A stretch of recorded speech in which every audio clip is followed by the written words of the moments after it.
So the thing tonight that we're going to go into, folks, with all this information, there's a lot that we got to go through tonight. I got pages and pages of information that I'm hopefully going to get through every single one of them. That's the goal.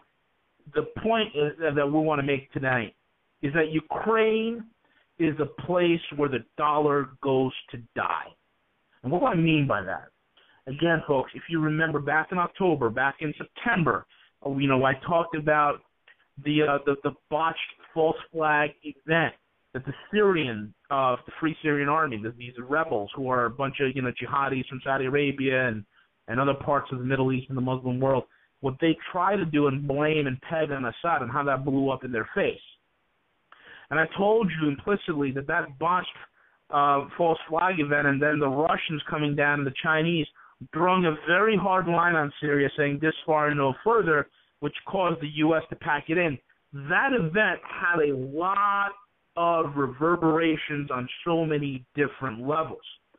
Now, without touching base on all of them, one of the things I want to pinpoint and focus on is the effect that event had on the dollar's supremacy as the world reserve currency. For the first time in a long time, countries who were unsure, countries who were, let's say, in the emerging market, who were at the bondage of the dollar, that did not know what to do because they had to deal with the shackles of the dollar, all of a sudden saw that if they cozy up to the Russians and the Chinese, they no longer have to use the dollar, but that the Chinese and the Russians will protect them, and it will ensure the integrity and the protection of their natural resources. So that's the big thing that happened. It was a reverberation that for the first time, the United States kind of lost its prestige. We lost a little bit. Our image was tarnished. There was a kink in our armor. And that now our enemies realize that we're weak economically because, let's be honest here, we all know the weapon, the sword of Damocles that was hung over our head that caused us to retreat.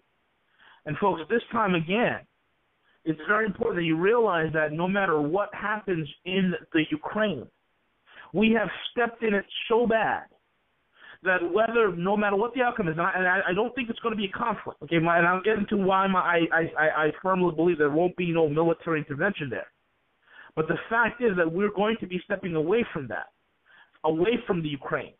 And our mere fact of stepping away from the Ukraine, folks, is going to cause the final paradigm shift. And that's what we're going to focus on. The paradigm shift that will occur with the U.S. failure in the Ukraine is not something that's going to be indicative or can be measured by what a stock index like the Dow does or the S&P or the NASDAQ, but it will be something that will be sensed in the body politic of the global community. It would be something that will be sensed within the global economy as the U.S. will lose its last and final prestige.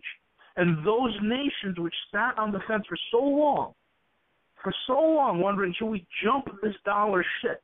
Should we get on board with the massive, huge trade zones and trade unions that are forming throughout the globe?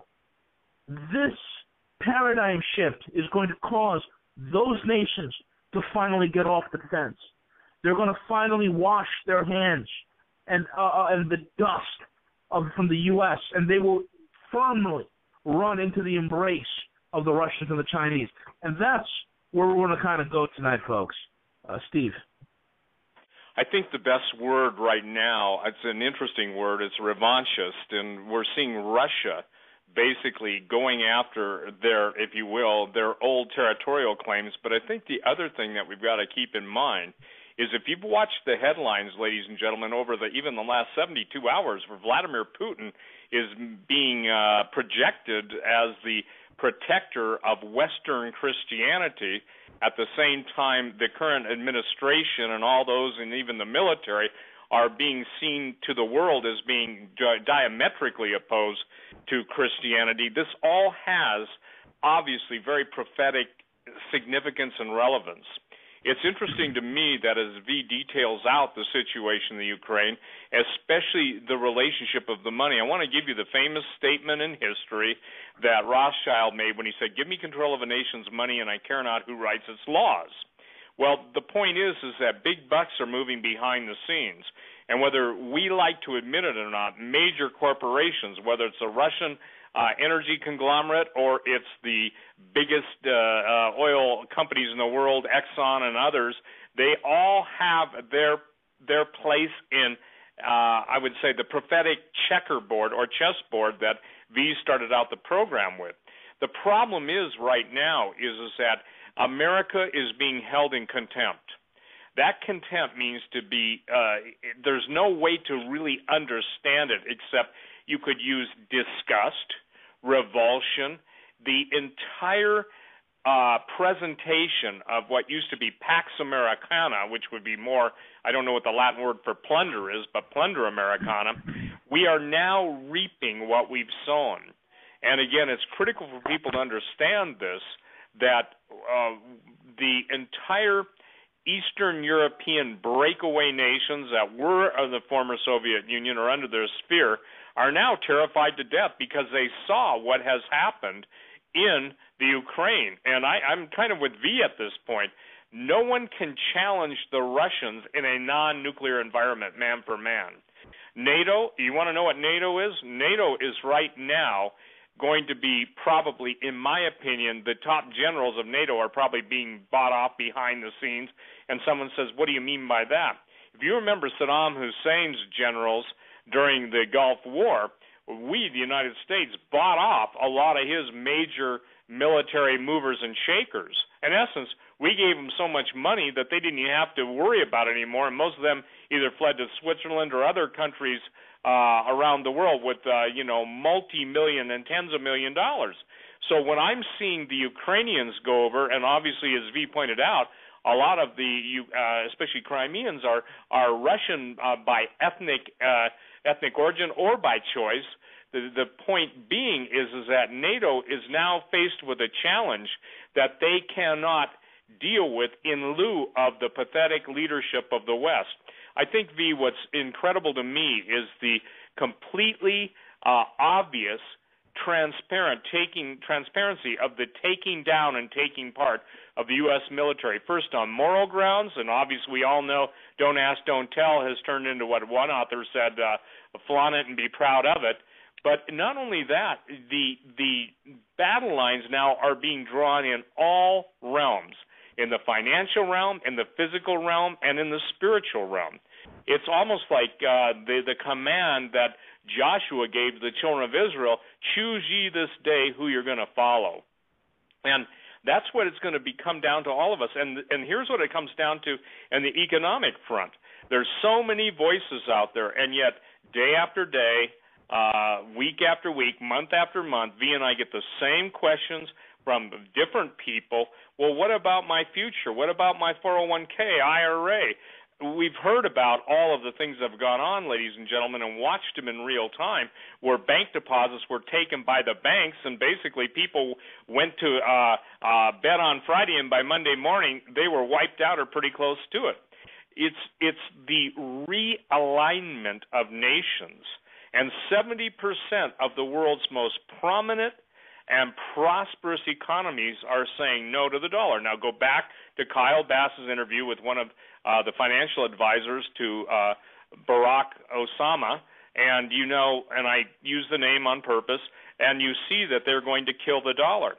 The whole idea is this, and this is V, and I'm going to turn it right back over to you to get people to understand, if the foundations be destroyed, the righteous can do nothing. And while the West sits basically licking ice cream cones, riding bicycles with those little caps on, the world looks at the West as being weak. Japan will be suing behind the scenes for peace. There's a whole lot of double crossing going on, a whole lot of triple crossing going on, and a whole lot of quadruple crossing going on. And what's going to happen? America is going to be isolated unto judgment. Now, I've said that for 20 years. You can understand, V and Doug, a lot of people didn't like to hear that. And I'm going to even go into further detail tonight after V's laid it out, what I see coming, because what I see coming now is so tragic that it's hard for the average American to wrap their mind around it. So, V, I think it's important that people understand that Vladimir Putin, KGB colonel, obviously spy master, obviously, and most of you probably never could forget if you ever saw it in the first place, that when Ronald Reagan was getting into his limousine, you had a picture of Vladimir Putin, pretty stout and pretty buff, right next to him, within feet of him. I think that was the first selfie for people to understand. That was their way of saying, look at how close we can get to your leaders. And hopefully later on in the show, Doug, we'll talk about even some of the talk radio show hosts that you and I specifically have tried to warn. This is all relevant, ladies and gentlemen, to warn of actual plots and schemes against them, only to have people close to them that happen to be very evil and wicked men try and undermine you and I and our warnings to them. We'll talk about that. But betrayal is the order of the day, and now Poland, the entire Eastern Bloc nations are panicked. Poland can call up 7,000 reservists, but that's nothing. And as most people who know the lay of the land of Poland knows what a blitzkrieg means from history. So basically, all of our promises, all of our former help, they're dismissing it right and left. So people are making deals. I'm talking countries are making deals, and I believe even Russia offered to divide up the Ukraine to Poland and some of the other countries that they just come on board. Did you see that, V? No, I didn't get a chance to see that. Well, so I'm going to turn it back over to you now, because don't you believe the great disconnect is that daily we become isolated, we become exposed. I'm talking United States. The lack of leadership, the lack of military leadership, the ability to respond. I believe this, and I think I've read a prophecy on the air a couple of months ago on Doug's program, but enemies from within and without. It's a full court press, and we're ready to be toasted. And so the Dow Jones Industrial Average, understand, ladies and gentlemen, that's nothing more than a hypnotist pendulum. That's all it is. It's nothing more than a hypnotist pendulum. The manipulation of gold and silver, we'll get to that, is nothing more than the transfer of wealth from the West to the East by using all of the crooked machinations of trading and of offsetting credit and balance accounts. And basically what it boils down to is this. The money from the West is going all to the East. The Chinese will back the gold yuan or the gold renminbi, and with Russia trading their oil and natural gas, and I say this, V, I think Vladimir Putin can put the end to the West financial system in 1 hour and I don't know how many keystrokes, but they're about ready to do it. Wouldn't you say? Absolutely. So this is the way it's transpired. And just to give you guys a geostrategic understanding of what's going on. When I said earlier that the Russians have been anticipating a Western move against the Ukraine, it's because, we in the Eastern blocs, they were anticipating. And not only were they anticipating, they're ready for it. Now, the question is, why the heck are we in Ukraine? Well, simple. Number one, it's the strategy and the doctrine of containment that we've been running on the Russians for the last 20 years or so. Number two, it's to get the shale oil that's in Ukraine. Ukraine has a little bit of shale gas that's in these specific areas in Ukraine, specifically the Dnipropetrovsk region and the Donetsk province. Those are where the eastern shale gas lies. Okay. Now, one thing you got to know about shale, and anybody living in Pennsylvania with the Marcellus shale over there knows about hydrofracking. Okay, we know about the environmental disaster that hydrofracking does. I talked to a prominent oil executive who actually has his oil company. It's probably one of the biggest ones operating right now in the Marcellus shale in Pennsylvania. And the gentleman flat out looked me in the eye and said, well, fracking is safe. All the chemicals that we use to pump into the water table, it's the same chemicals that you would have underneath your kitchen sink. I looked the man dead in the eye and said, will you drink what's underneath your kitchen sink? And at which point he abruptly stopped. But the point that I bring up is this. It's been an environmental disaster, and it doesn't cause that big of an impact into a nation's energy needs. It's just a drop in the bucket. It's not enough, okay? But that's not going to stop a whole bunch of idiots from going into the Ukraine and try to control their shale gas.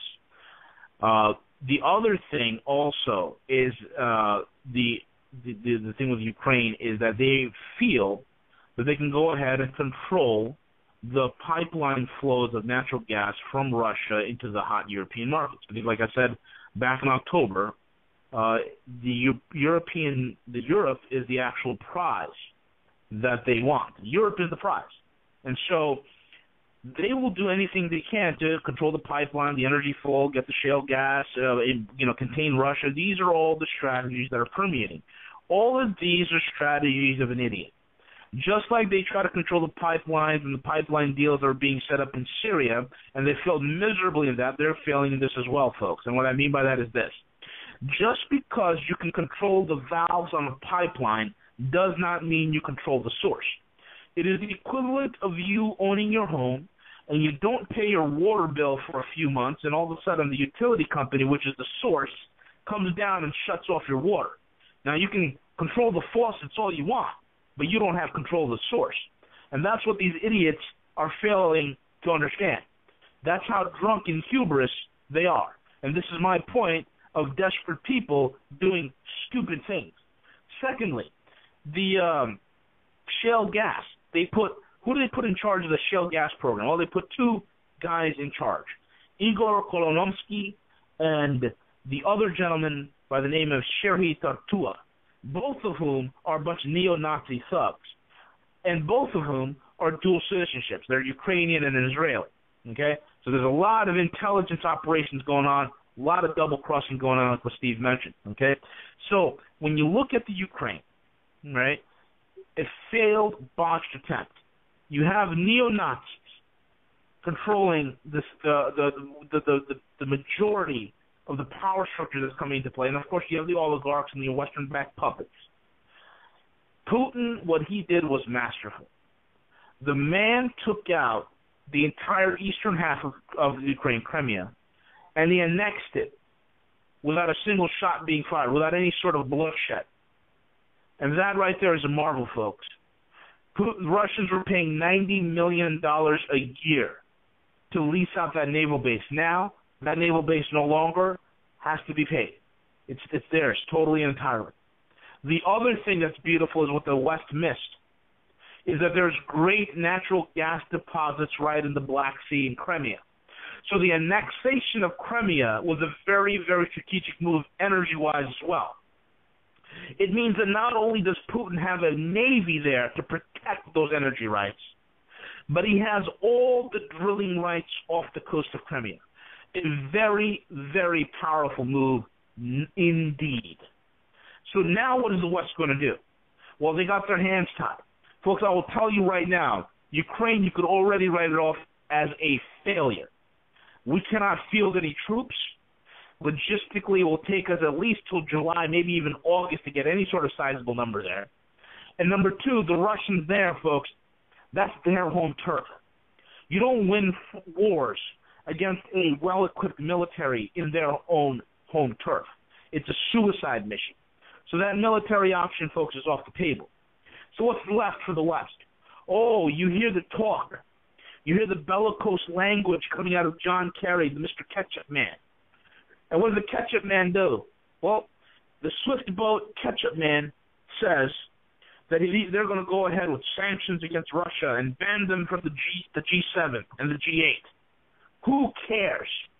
The G8, folks, for those that don't know, the group of 8 is the most, the G7, and the G8 is the 8th is being Russia, but the G7 itself is the most broke, insolvent club of losers on the planet.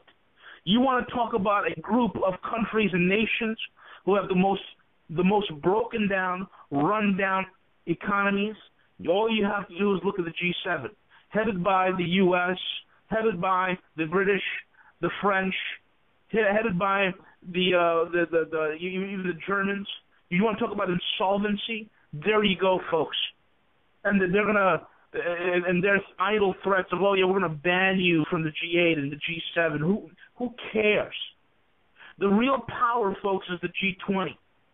That's where the real power is. And I don't know if any of you guys heard what the Chinese delegation did at the G20 meeting in Australia. One of the heads of Chinese banking, he got up there and he basically told that after the U.S. delegation got up and calling the kettle calling the pot black, the U.S. delegation got up and said to the Chinese, oh, you got to fix your credit markets. You got to do something to fix those bubbles that you have. And all of a sudden, the Chinese delegation got up and says, you need to fix your economy. You are living off the printing press. Those are his own words. You are living off the printing press. You do not have an economy based on industry, but on paper. Folks, that was language that was so brazen and loaded that the world heard that. The 20 largest economies in the world heard that. And the U.S. delegation, most of them just walked out. Because what else can they do? What else can a group of losers do? And that's what happened. This thing with the Ukraine, it's over. What's going to happen in Ukraine? I'm going to tell you exactly what's going to happen in Ukraine and all its eastern neighbors. The biggest thing what they try to do is topple with the emergence of what's called the Eurasian trade zone. And the Eurasian trade zone, folks, is one of the biggest trade zones. I think it comprises anywhere between 12 or 14 time zones. And the Eurasian trade zone is being put together by the Russians, and it's being fashioned and festooned by Vladimir Putin himself.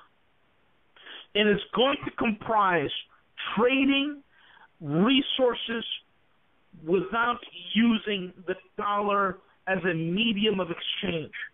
And the U.S., because the most critical thing that we have, the only weapon we have is paper.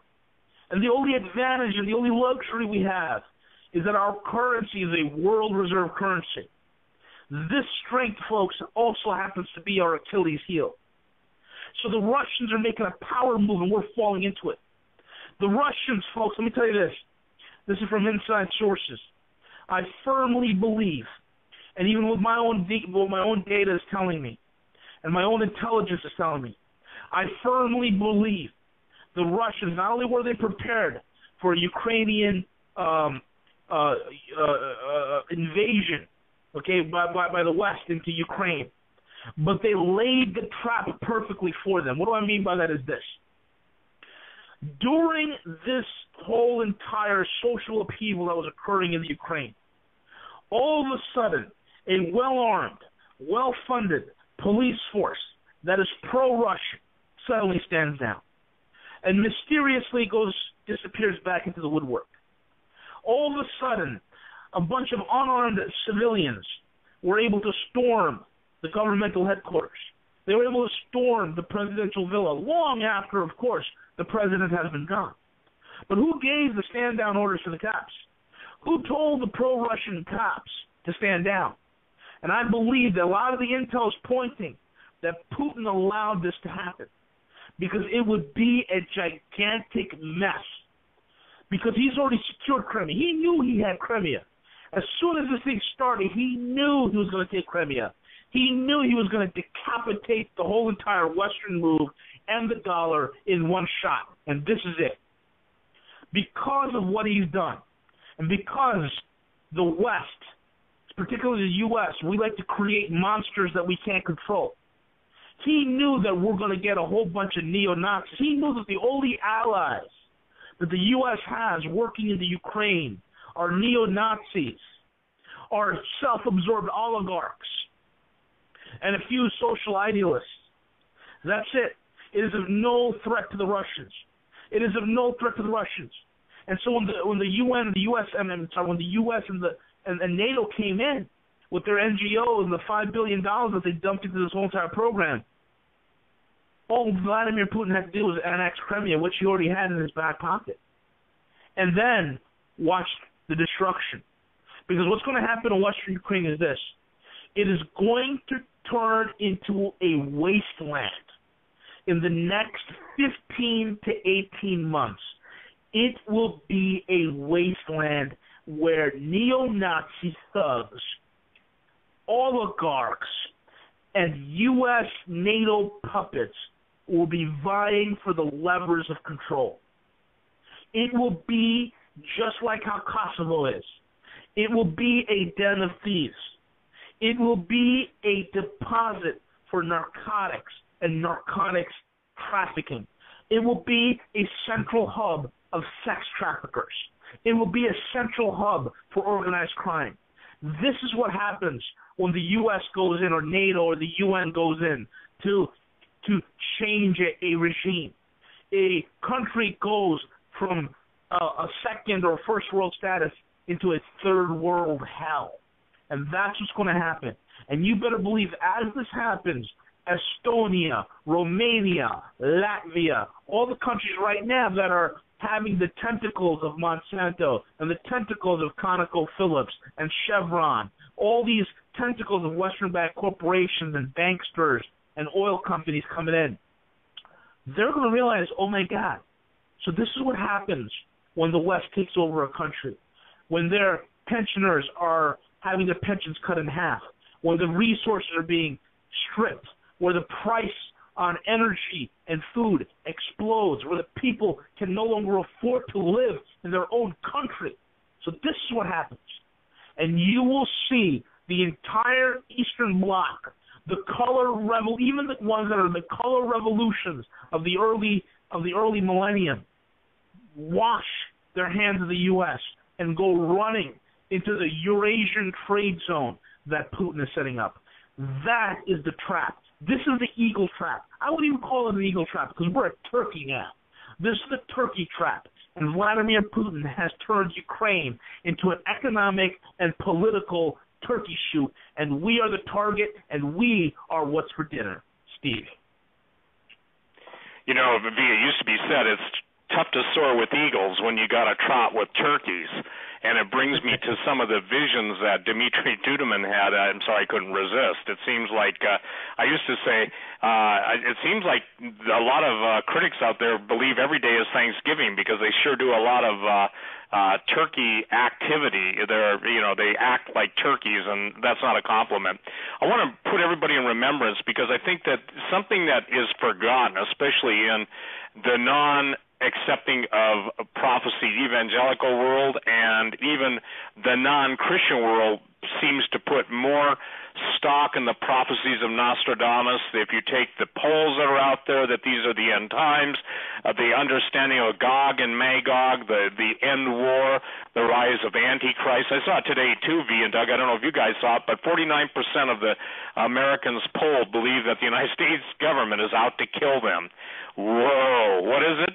When the government fears the people, you have liberty. When the people fear the government, you have tyranny. But that's an incredible thing. But I want everyone to know that probably one of the most remarkable websites out there, and this is pertinent and to germane, more than you could even imagine what we're talking about tonight. It's handofhelp.com. Again, handofhelp.com. And it's a ministry of Dmitry Duduman, who went to be with the Lord, but now it's Michael Bodea, his grandson. But here's a vision in 1996, and Doug and V, I remember being on the air on talk radio when this one came out and doing a whole show on it. Because at this point, the Russians and Chinese were not buddy-buddy. At this point, there was no strength for Russia to challenge the U.S. in the way that obviously there's no strength in the U.S. now to defeat the Russian challenge. And this is a vision received by Brother Dmitry Duduman, April 22nd, 1996. Now, we're March 24th today, and as I was looking at this, and I prayed before we went on the radio, V and Doug, I said, Lord, just help us to paint the picture that is so clear, so concise, to clear up all misconceptions that people will get it, Lord, because the day will come with whoever controls the Internet. Obviously, these type of shows won't exist, but let me go on. So Dmitry received this vision April 22nd, 1996. And interestingly enough, we're coming up on the 18th year of that. I prayed, he said, and then went to bed. I was still awake when suddenly I heard a trumpet sound. A voice cried out to me, "Stand." In my vision, I was in America. I walked out of my home and began to look for the one who had spoken to me. As I looked, I saw 3 men dressed alike. 2 of the men carried weapons. One of the armed men came to me. "I woke you to show what is to come," he said. "Come with me." I didn't know where I was being taken, but when we reached a certain place, he said, "Stop here." A pair of binoculars was handed to me, and I was told to look through them. "Stand there, don't move, and look," he continued. "You will see what they are saying and what they are preparing for America." As I was looking, I saw a great light. A dark cloud appeared over it. I saw the president of Russia, a short, chubby man who said he was the president of China, and 2 others. The last 2 also said where they were from, but I did not understand. However, I gathered they were part of the Russian-controlled territory. The men stepped out of the cloud. The Russian president began to speak to the Chinese one. "I will give you the land with all the people, but you must free Taiwan of the Americans. Do not fear, we will attack them from behind." A voice said to me, "Watch where the Russians penetrate America." I saw 3 words being written: Alaska, Minnesota, and Florida. Then the man spoke again. "When America goes to war with China, the Russians will strike without warning." The other 2 presidents spoke too. "We too will fight for you." Each had a place already planned as a point of attack. All of them shook hands and hugged. Then they signed a contract. One of them said, "We're sure that Korea and Cuba will be on our side too. Without a doubt, together we can destroy America." The president of Russia began to speak insistently. "Why let ourselves be led by the Americans? Why not rule the world ourselves? They have to be kicked out of Europe too. Then I could do as I please with Europe." What B's talking about in pipelines, oil, we're right there right now. The man standing beside me asked, "This is what you saw. They act as friends and they say they respect the treaties made together. But everything I've shown you is how it really will happen. You must tell them what is being planned against the Americans. Then it will come to pass that people will remember the words the Lord has spoken." "Who are you?" I asked. "I am the protector of America. America's sin has reached God. He will allow this destruction, for he can no longer stand such wickedness. God, however, still has a people that worship him with clean hearts, and they do his work. He has prepared a heavenly army to save these people." As I looked, a great army, well armed and dressed in white, appeared before me. "Do you see that?" the man asked. "This army will go to battle to save my chosen ones. Then the difference between the godly and the ungodly will be evident." Now, why is that critical? 18 years later, we're now seeing the implementation of a dream that God gave a man of God who tried to warn people then. So God is more than long-suffering and more than patient. And why this even becomes more curious to me, there's now a movement on in Alaska that's being, obviously, I would say, funded by Russia to join that the Alaskans, supposedly, not all of them, but there is a movement on to join Russia. If you notice, obviously, that we're hearing reports from all over the country, but a whole lot of them around Michigan and Minnesota of Russian troops, Russian Spetsnaz, etc. Then Florida and the entire East Coast. Now, in the last week, Doug, we've had Russia's top spy tugboat, and it's not like the little tugs you see on the Hudson River, reports of subs. What V was talking about encirclement, you don't have to be blind. The best thing that NATO could have done is backed off, not encircled Russia. Now we've got Russian troops in Cuba, we've got them in Venezuela, we've got their subs off both coasts, we've got an internal force that was brought here by I would say the entity in the White House. I remember when I interviewed Robert Jones and we talked about the letter that his relative was shown who was called to Moscow, who was married to a Russian, and where basically Department of Homeland Security had requested the Russian troops to be in America. Now look, here it is. We got to grow up, ladies and gentlemen. Some of you still can't grasp what happened to your country. Some of you still can't grasp how it's laying out and playing out. Some of you don't understand that Mystery Babylon, whether you want to accept it or not, the United States is in prophecy. All of the standard dispensationalist nonsense doesn't apply. America has been a superpower. Obviously, there's no other nation in the world that fits the criteria of Mystery Babylon and our merchandise. Money is a commodity, and money changes hands from weak hands to strong arms. That's also said about gold. So what you're seeing is the greatest wealth transfer, and the world runs on energy. That's why people get murdered who have alternative energy devices, because the alternative energy devices, whether it's zero-point energy or cold fusion or any of the other marvelous inventions that are out there, they're blocked. That's why electrogravitics and all of the what I call black science, black meaning the secrecy of the budgets that built them, actually your tax dollars, all of those things exist, but not for your benefit. We're seeing the war being set up that will cull the planet's population. Right now there are outbreaks of Ebola, even in Canada. Guinea is nothing more than a biological test tube for bioweapons designers. This is why you're seeing multiple strains of Ebola. I wrote the book, Breathe No Evil, I think pretty well now, Doug, 15 years ago at least. I would say maybe longer than that, but 15 years at least. And people would not accept then the chemical, biological weapons. Nuclear weapons, you get a flash and a bang and you get residual radiation. When you release a CBW, a chemical biological weapon, whether it's chemical, and by the way, biological, when I say CBW, I'm not saying they're all the same thing. I'm just saying that you can use chemicals to facilitate the dissemination and aerosolization of bioweapons. So when I'm seeing all of these outbreaks, I'm suspicious. When I hear of multiple, strains of Ebola, Marburg, or variations thereof, I know what's going on.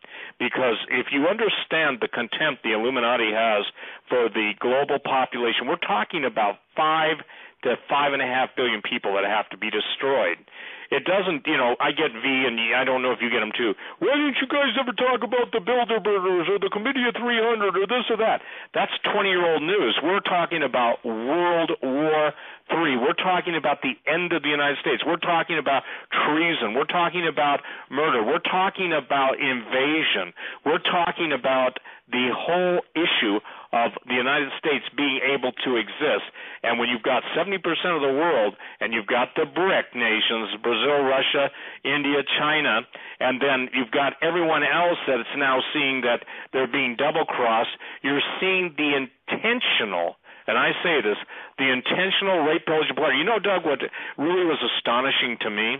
Under the Bush administration, the skull and crossbones, it's amazing. We have the pirate movies, Pirates of the Caribbean, Disney. But what was so funny is all along it was so plain to see. That's why I came up with that little statement. I don't know if you'd call it a rhyme or whatever. Rape, pillage, and plunder. The United States is going under. And it's going under in such a way that you cannot print your way out of this dilemma. The rest of the world is going to turn on the United States. Years ago on your show, Doug, I said the United States will become a hissing, and every day that becomes more and more pronounced. What B is laid out is the total abandonment of not only the United States, but people will run to the biggest umbrella of protection, and that is going to be a variation of Russia or China or both. And the sides are being picked, and the globalists are going to bring about the war, the Third World War, to bring on their man of peace. That's why you're seeing all the concessions from Rome, one world religion. That's why you're seeing all the treachery and the treason within the evangelical church of Chrislam. That's why you're seeing it all. It's all playing out. So, ladies and gentlemen, the word stand your ground is even more imperative than you've ever imagined in your entire life. So what we're trying to get people to understand tonight, V, in laying out the expert global and geopolitical functionaries that are taking place in this, I'm trying to share with you that this stuff has all been planned for years, and now it's playtime. I think it's there was an interesting statement in the Mad Max movies. I think it was the one with Tina Turner. I don't remember. There was so many years ago, but where she was saying, maybe it was the one about the dome, but and that's where we're at. Fantastic, Steve. And I just want to. Yep. Yes, yeah. Sorry about the delay. We are, folks. I just want to remind people we are on location in Orlando, Florida, and some of the equipment we have to just kind of work with what we've got. So You know what, Steve? You called this, and if I remember this correctly, you called this about 15 years ago. This U.S. versus Russia, or Russia v. U.S. and the Russian-Chinese alliance, and all the geopolitical affairs throughout the Middle East, the Levant, even the Eastern Eurasian, and then and this is something else. VU came on last year. And right about this time, maybe a little bit earlier last year, and you laid out a very similar scenario. And people at that time didn't believe that this could happen. But what we're seeing, and correct me if I'm wrong, here we've got about 7 minutes before the top of the hour. Correct me if I'm wrong, Pete. Are we not seeing an assault against the United States, or I shouldn't say United States, but against the U.S. dollar, the petrodollar, as a response in an that was launched, a war that was launched by the West, by America, by NATO, and this is why Benghazi was so important, or is so important in Syria, and all of this. I mean, this started in earnest here in the last really 24 months. Yeah, this is when all these things are coming to a head. You look at 2008, you have the market go bust. And since 2008, they've been trying to, plug all the holes in the dam, and there's just not enough putty or enough fingers or enough mortar to close up all the holes, and the water's about to breach through. That water, folks, that's breaching through, that's about to bust the dam, is all the currency that we've been printing since 2008.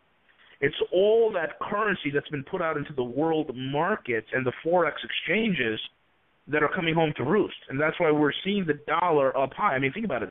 Why do you think that, as they're printing to oblivion, the dollar still stays at a very high rate? It's simply because all that currency that's floating out there is coming back home, creating a temporary rise in purchasing power. Now, this is a mad dash scramble now that's occurring to maintain the illusion of the dollar supremacy. And I've said this before. Your Ponzi scheme is only as good and lasts as long so long as you give the illusion to the investor and they have confidence in your quote-unquote investment. Once the confidence is gone, it's game over. The scheme falls apart, and you're exposed as a con man for who you really are. Now, this is what's happening with the dollar. The confidence is the Achilles heel. And what the Russians and the Chinese have done so brilliantly is expose it to the maximum. Now, last month when I was on, I talked about the largest oil deal done between Russia's Rosneft, which folks don't realize it's the largest oil company in the world. It's 2 or 3 times bigger than ExxonMobil, bigger than Royal Dutch Shell. Okay, Russia's largest oil company, Rosneft, signed an energy deal with a Chinese company called Sinopec, where the Chinese will be selling Russian oil at wholesale, bypassing the dollar. So now if any country wants oil, they just go to the Chinese and buy it from them. Why pay the extra fees associated with the dollar when they can buy it from the Russians and the Chinese? It's a no-brainer, folks. And, folks, let me tell you this. Remember what I told you. All the intelligence data from myself, from other guys like W and a few of my other sources that are in the financial world, we are all seeing a late October date for a paradigm shift. And again, this is not something that's going to be reported in the news. It's not something you're going to see in the markets. It's going to be a regular day towards the end of April. But what's going to happen is so significant because of the simple fact that we're going to see a paradigm shift away from the confidence in the dollar. It will be shaken to the core. And many of those countries that sat on the fence about whether or not they should be involved in a bilateral trade or unilateral trade agreements with other nations bypassing the dollar, those countries are going to get off the fence. And that kind of sets us up to what's going to happen in May. In May, Putin has planned to meet with the Chinese, and they're going to ink the largest gas deal ever. And this gas deal is going to be run by Gazprom, the largest natural gas company on the planet. Gazprom will be supplying directly to the Chinese their natural gas. So that's already being set up. The second thing that's being done is you got to realize that what I told you, they have been anticipating the American escapade into the Ukraine. So in response to that, what the U.S. what the Russians have done is this: they've set up pipelines to Germany. Okay, the first pipeline is called the Nord Stream pipe, which is complete, and the South Stream pipe will be completed towards the end of the year. So already the strategic movements have happened, which is going to, in other words, folks, the stage is already set. And if the Russians and the Chinese decide that next week or next month they want to put to bed the dollar forever, they can do it. Okay, all right. I just want to bring people's attention, and Steve, I think we had talked about this before, and folks, if you haven't heard this before, it's really interesting. A gentleman by the name of Dr. Dennis Cuddy was one of the world's foremost experts on the New World Order. Back in 1973, he wrote a memo describing the means for the social control over the world's population by deliberate economic and political destabilization, so that later he called it the debt leash could be used to strangle a rebellious nation into submission to global governance. And this has been the standard operating procedure of the Illuminati, of the people behind the power. And this is what we're seeing right now. We're seeing all of this come into effect. Or seeing this playing out, the global control through the international banking system that controls all of the central banks, the Federal Reserve itself,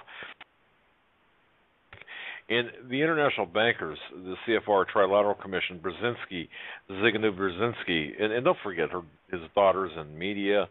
But isn't it interesting? Everything is controlled. But these various think tanks which control the Republican, Democrat, all parties, it doesn't matter, Republican, Democrat, or whatever, they've actively promoted numerous things to take out the dollar. And now this political destabilization, that's not limited just to the United States, but all across the world. I mean, we got our mitts into everything. And I'm just so thankful that Steve Quayle and the Guerrilla Economist are here to talk more about exactly what's taking place. With that, gentlemen, just hang loose here. We are up against the top of the hour. We got about 3.5 more minutes. I want you to stay right there with us. Appreciate it.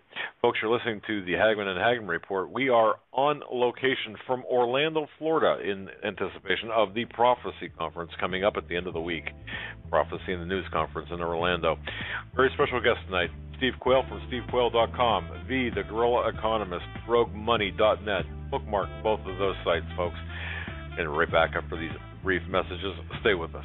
I want to get back to V and how this plays out and why you're seeing China now and Russia being the two major gold buyers in the world. And even today, V, they knocked gold down $25 and they knocked silver down, 20-some cents.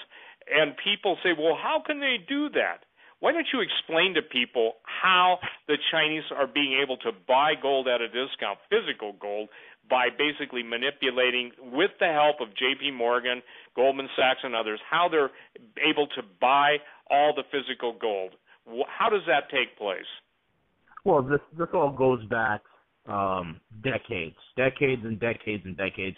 I'm probably going to be the only one on the radio that's probably even broken this, but the whole thing that with China, okay, and why the ravenous gold purchases, the price dips low into the 11 or 1200s, they're buying it up at a rapid clip.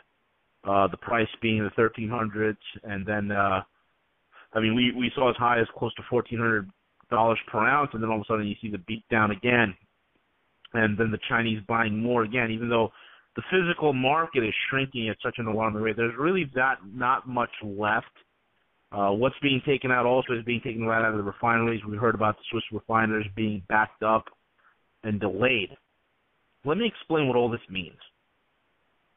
Years ago, folks, decades ago, the Chinese have placed a significant amount of their gold fortunes, their gold wealth, into the European and British banks. Okay, the Bank of England, they placed it into the various, French and German banks, Swiss banks. And so when the globalist forces had this idea to go ahead and create the EU, the European Union, that they've been working on for the last, prior to that time, about 40 years or so, they wanted to really bring it to play. And in order to float the bonds that were needed to get this thing going, what they did is they pledged as collateral the Chinese gold that was in the BOE and that was in the Swiss funds. So that gold was used as collateral for the Eurozone. With the, and the hopes was that the Eurozone will be sustainable. Of course, these idiots can't, manage anything. They can't manage a convenience store, let alone a country. It's amazing to me how these guys can even balance their own checkbooks. But what, of course, happens is they take the Eurozone, they run it into the ground. The Chinese gold is gone.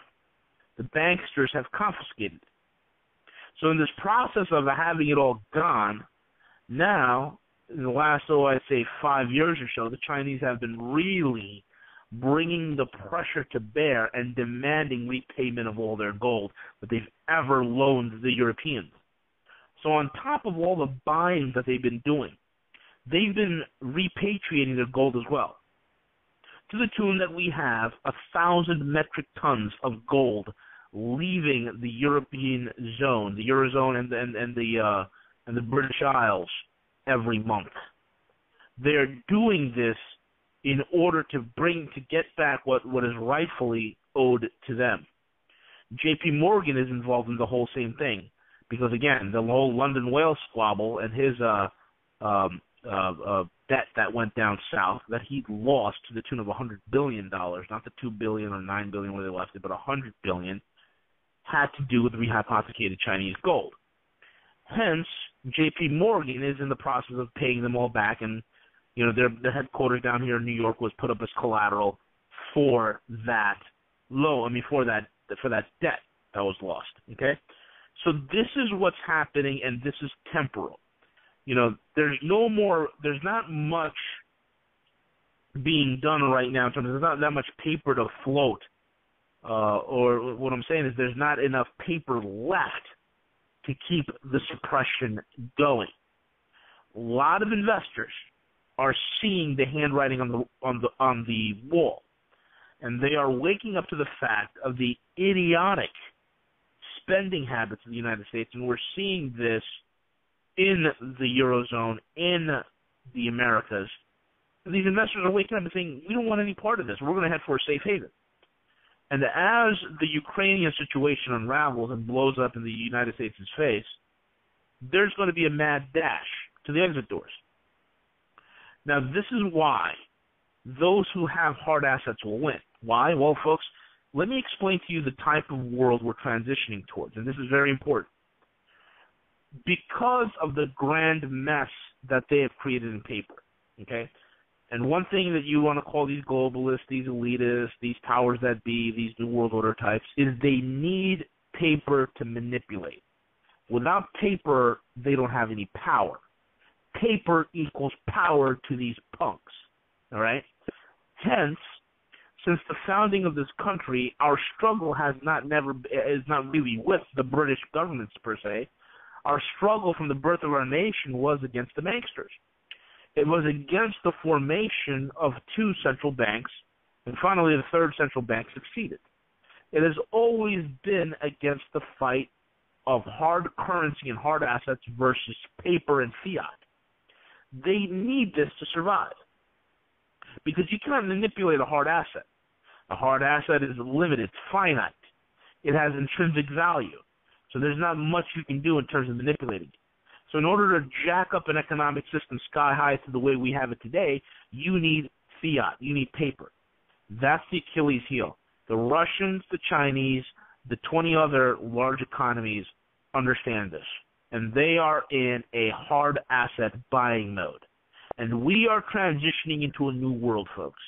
The new economic reality that we are transitioning in towards is a reality where paper no longer dictates the value of a hard asset, but hard assets will dictate the value of the paper. And what I mean by that is this. He who has the hard assets wins. He who has the gold wins. His currency worth, his economy will be based upon his assets.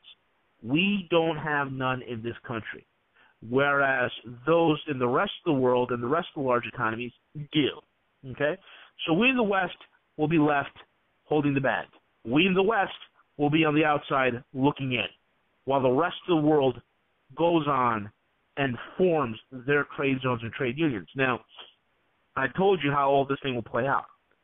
Another trap, and folks, I'm telling you right now, if the United States decides to pull some sort of a sanction on the Russians, this is how it's going to play. If Vladimir Putin wanted to end the dollar tomorrow, he can do this. He can all of a sudden raise the price of oil. Now, we know that $115, $120 is somewhat sustainable for the U.S. It's at at a $115 it's sustainable. $120 we're at a breaking point. At $150 a barrel, there's no way we can sustain it. At that point, we have a complete crisis. Trucks can't move, planes can't move. It becomes a logistical nightmare. There's gridlock in the supply chains, supply shortages, and we crumble and implode as an economy. We just cannot take that type of hit. Not only can Putin raise the price of oil to that level, but he can also, as a double whammy, say, pay me in gold or pay me in yuan, and it effectively put an end to the entire petrodollar system. That's trap number one.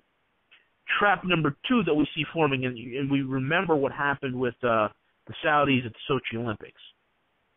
The second trap that could happen is you could have the Saudis, who right now feel extremely isolated. Okay, they're feeling extremely isolated because of what has occurred with the whole Syrian debacle. Now, one of the things that I highlighted the last time that I spoke was we have the Saudi Arabians pumping 90% water and 10% oil. Okay, they're not producing. Their wells are tapping out. The largest wells they have are running dry. So what are they going to do? Their energy war for energy takeover to control energy markets in the Middle East has failed. And the U.S. left them high and dry when they exited Syria. So now the Saudis and the rest of the Middle East is in chaos. We hear about the Saudis pulling their ambassadors and the United Arab Emirates and Oman and Qatar, and Jordan and Egypt. They're all pulling their ambassadors out of Qatar. Qatar is like the U.S. honeybee over at in the Middle East. That's where our largest naval base in the Middle East is stationed, and it also happens to be the headquarters of the Muslim Brotherhood. The rest of the Muslim world cannot stand the Muslim Brotherhood because of the vast destabilization that has occurred. So these Arab fiefdoms are in chaos. OPEC is coming apart at the seams. So into this vacuum, into this chaos, guess who steps in? China. And why would China step in? Well, the Middle East's biggest trading partner is not the United States. It's not the European Union. No. The biggest trading partner, to the tune of $300 billion a year, is the Chinese. And at that point, folks, here comes Putin's second revenge. The Saudis that have once threatened Putin at the Sochi Olympics, all of a sudden will be taken by their nose and forced to participate, because right now their life has to depend on it, in a yuan-backed or a petro-yuan. This is what's occurring, folks. And I'm not even going to get into, actually I'm going to get into the biggest trade agreement ever being penned right now as we speak, and that's RCEP. And no one's talking about it. RCEP is the world's largest regional trade agreement. Now, we heard about when Obama went to the ASEAN nations. That's, Singapore, Thailand, Philippines, Malaysia, Indonesia, and Vietnam. And he went over to the ASEAN countries. There's 10 members in ASEAN. And he was kicked out. Within about a day and a half, he was kicked out. And he came back home. Because the ASEAN told him, go take a hike. We don't need you. You guys are old news. We don't want the dollar. We'd rather trade among ourselves. well, RCEP, RCEP, 10 members of the ASEAN countries, and combines them with China, Australia, India, South Korea, New Zealand, and guess who else? Japan. That's right. The Japanese who are on life support. There's somebody in that government that has a brain that's finally starting to think that, hey, maybe we need to make nice with the Chinese. Maybe we need to, because they are, after all, our largest trading partner, maybe we need to make nice with them. And the Japanese are turning towards the east, folks. The second largest bond market in the world and America's closest ally in the Pacific region is turning east towards China. And they're signing backdoor agreements to get this done. Let me tell you what this looks like. Let me tell you, I just gave you names of countries. Let me show you the numbers here. What I mentioned in RCEP is 60% of global GDP. That's right, boys and girls. That's bigger than the United States and Europe combined in GDP. That's over 50% of global trade. And that region contains over 70% of global manufacturing. Now, you explain to me, why in the world do they need the dollar? Explain to me what sole purpose can the United States even serve in this trade zone? Exactly nothing. And the second biggest trade zone, which comprises 13 or 14 time zones, is the Eurasian trade zone.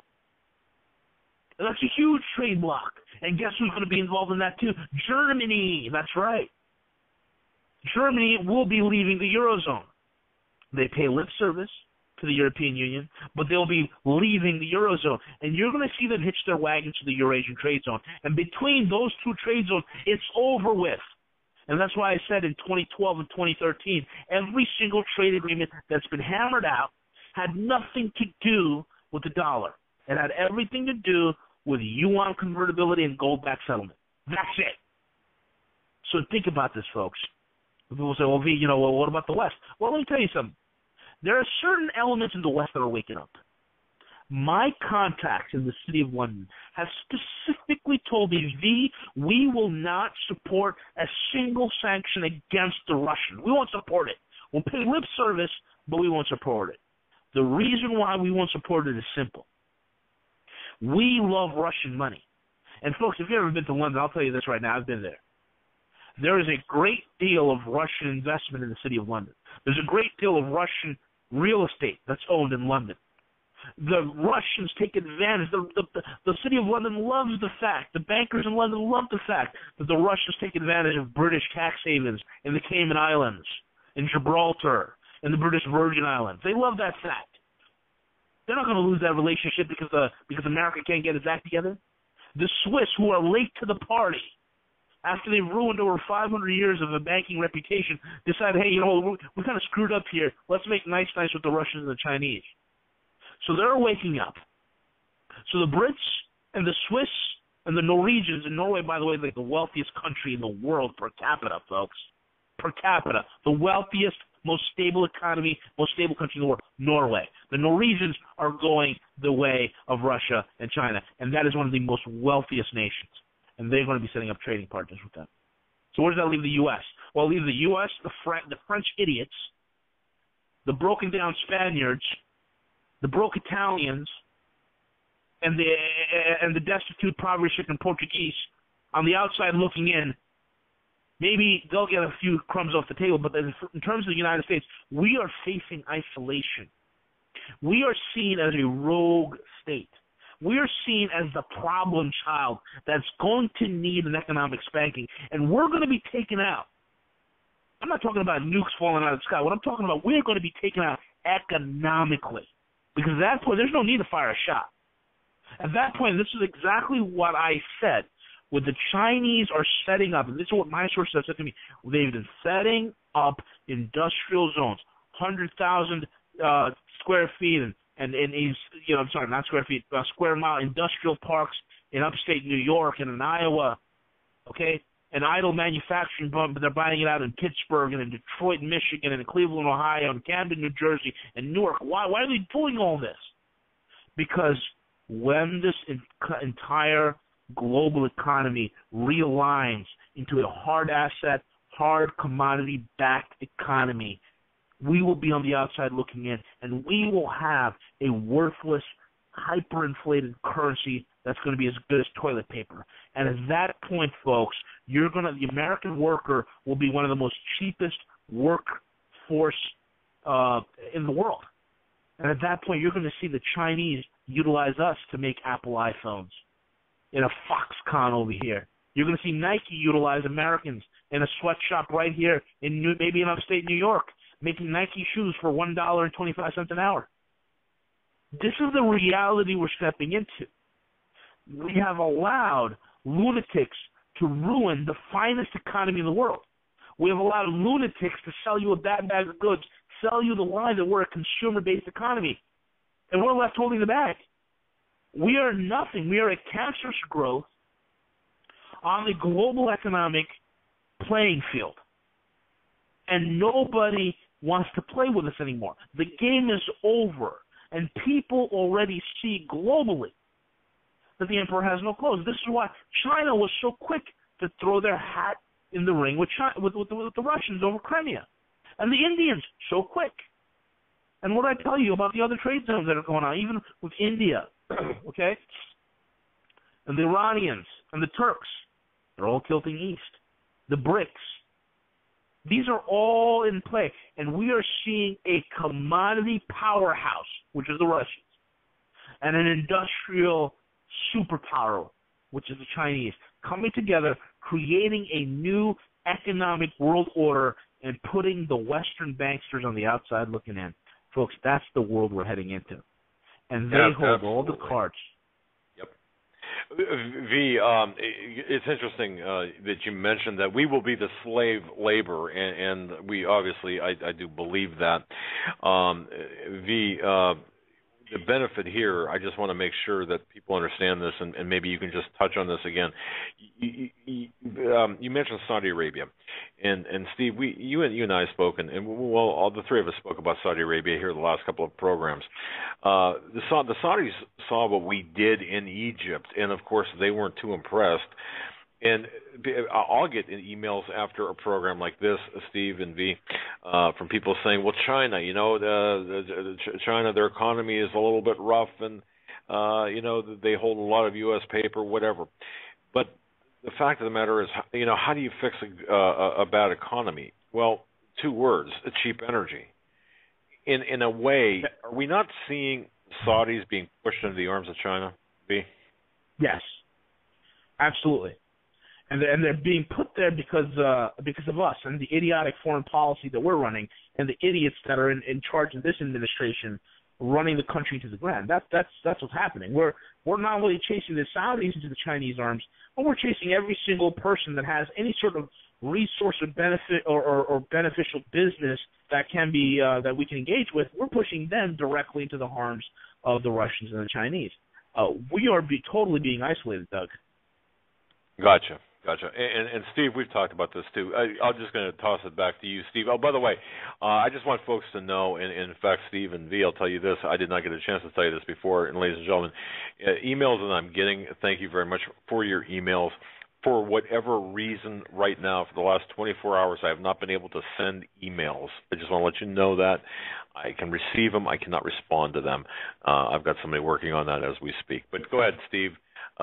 Take it from here. Well, I think it goes back to this. I think that, and look, I don't buy the liberal bull, of the revision version of history. Okay, let me take everyone to Deuteronomy 28, and starting at the 43rd verse, and I'll read about 6 or 7 verses.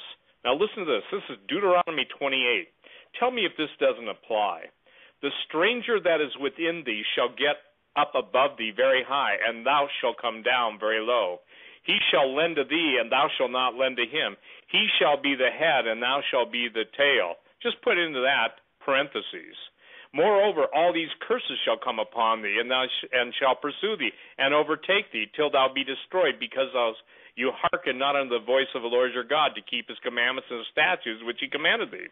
And they shall be upon you a sign and for a wonder, and upon thy seed forever. And he goes on to say, verse 48, therefore shalt thou serve thine enemies, which the Lord shall send against thee in hunger, and in thirst, and in nakedness, and in want of all things. And he shall put a yoke of iron upon your neck until he has destroyed you. The Lord shall bring, verse 49, the Lord shall bring a nation against thee from afar, from the end of the earth, as swift as the eagle flieth, a nation whose tongue you shall not understand. You know, Doug, when I read that, and I put, how do I say, when I read that, let me read the 50th verse, I'm sorry. A nation of fierce countenance, which shall not regard the person of the old, nor show favor to the young. And he shall eat the fruit of thy cattle, and the fruit of your land, until you be destroyed, which also shall not leave thee either corn, wine, or oil, or the increase of thy kind, or the flocks of thy sheep, until he has destroyed thee. Every single thing that we see, whether, we talk, Doug, on your show at different times about Russian Spetsnaz, about Chinese troops in Mexico, in Canada, the battle plan, the dreams of vision. But all it boils down to this, is we were a nation that once honored and esteemed God, and how the entire liberal Christian community can sit back in their silence, or the conservative Christian community for that matter, and see the total devastation against Christians around the world. And isn't it interesting? Everywhere that the persecution of Christians start is an offshoot of the policies of the current administration. And ladies and gentlemen, you may find that hard to believe, but the tree is known by the fruit it bears. I think, Doug, we have tree avoidance glasses on most people. There is a pall of what I would call damnable ignorance in this country. There is a pall of denial beyond description in this country. You can call it normalcy bias or whatever. But the bottom line is that the Word of God says that because we choose to believe a lie versus the truth of Him, His Word, His Son, His redemption, His power, His resurrection, we're given over to believe that lie. And I can only tell you this, that the only answer for being given over to believe a lie is either one, destruction, or repentance. And I hear that we get a lot of flack, especially after last week's show, from, quote, evangelicals. Well, who do those no accounts think they are? Hey, you're right, we're no accounts, but the one thing we're provoking somebody who thinks they're big shots in the evangelical world is to consider your ways. This whole country could not have gotten into the mess it's in except the fish rots from the head first. The pulpits are silent. I think it was good night. One of the famous evangelists, and I couldn't psalm from David's harp. I can't think of the guy's name right now. Charles Finney, who said that when America or any nation's destroyed, it's because of corruption in the pulpit. Need I say more? You go to Drudge, and you have one of the leading Catholic judges. The statement he makes is that this administration is totally responsible for anti-Christian bias throughout the world. And yet you see the people, who voted for him just shouting and clapping that he's their savior. I would like to remind every person of color, white, black, or any other color schemes that Jesus is Savior and God, not the state. Therein lies the problem, and because we have done these things, look, it can't get any plainer. The stranger that is within thee shall get up very high, and thou shalt come down very low. He shall lend to thee. China has lent to us, and thou shalt not lend to him, and he shall be the head, and we shall be the tail. And unfortunately, the tail is what really, how should I say this, is not the best part of the body when it comes to being able to see what's going on. Unfortunately, most people have to extricate their eyeballs from where they shouldn't be, and I'll say it tactfully, and begin to see the real world around them, because it's not the pretty picture. And until they get hungry, until their kids go to sleep, whining, crying, and Daddy, I'm hungry, or Mommy, until we see blood in the streets, till we see just the innocents slaughtered, and then righteous people mowed down. I don't think outside of repentance on the order of Nineveh is going to change anything. What B is giving everybody tonight is a warning. You're hearing an analyst, you're hearing an analytical approach to explaining the chessboard, right? And you're seeing the moves and counter moves, but it all means you're in deep trouble. You know, Doug, I tried to get people years ago to realize that food they would buy at one price would give them an inherent raise in their cost of living. In other words, they would be able to buy food at one point in history and not have to spend more at a latter point in history. Well, that was met with, you're just trying to sell fear to sell food. Well, now, you know, eat your heart out, because obviously hamburgers approaching $4 a pound, and beef is the highest it's been since they started keeping track of it. And little by little, in Deuteronomy, it talks about the fields being smitten. It talks about the fruit of the land and all the labors, and that the nation which thou knowest not will eat up, and you will be crushed and oppressed. I got news for you. That's where we're at. And until people get it, and I'm afraid it's too late to get it, the few that can hear will hear, and to hear and to act. And look, it is scary, but it's not scary if you put it in the context of faith. And I take on my critics and those who say, you guys sell fear to sell gold or silver or food or whatever. No, we're telling you what the smart people who are going to destroy this country are doing, and we're saying don't be a victim, and by all means don't be a refugee unless you can be a refugee led by the Spirit of God out of this country and be able to take what God has given to you with you. And continue on, because right now I believe that we are at, let's just say this, we're at moments of mercy, and when the moments of mercy over, the flurry of evil will fall upon us, just as that landslide in Washington came quickly. And by the way, the name OSO, O-S-O, one of my friends who's an intercessor, Beata, said that stands for bear. And instantly she got it, that just as the landslide came out of no place and covered the land in that area, so will this invasion and so will our demise cover us fastly. You know, it doesn't matter if you're starved into submission, Stalingrad. It doesn't matter if you're blown into oblivion. Either way, our days are numbered. And I rebuke those who say, well, you don't love your country very much. No, I love the foundation principles of my country, and because I care for people, I'm trying to warn them, trying to help them. And as somebody who's been on talk radio for 23 years, and Doug, I know that if we get 100, 1,000, 10,000 through all the broadcasts we're blessed to be able to have, then it helps. It's time for the people of God to wise up. I can't tell you how many emails I get from this prophet or that prophet. Never heard of them. To my knowledge, they've never done anything, but they're a prophet of God wanting to set me straight. Well, you guys go out and win the lost, because the Bible says he who winneth souls is wise. And he who listens to wise counsel, look, V rubs shoulders with some pretty heavy people. I know some pretty heavy people. I know people that have successfully acquired a lot of money.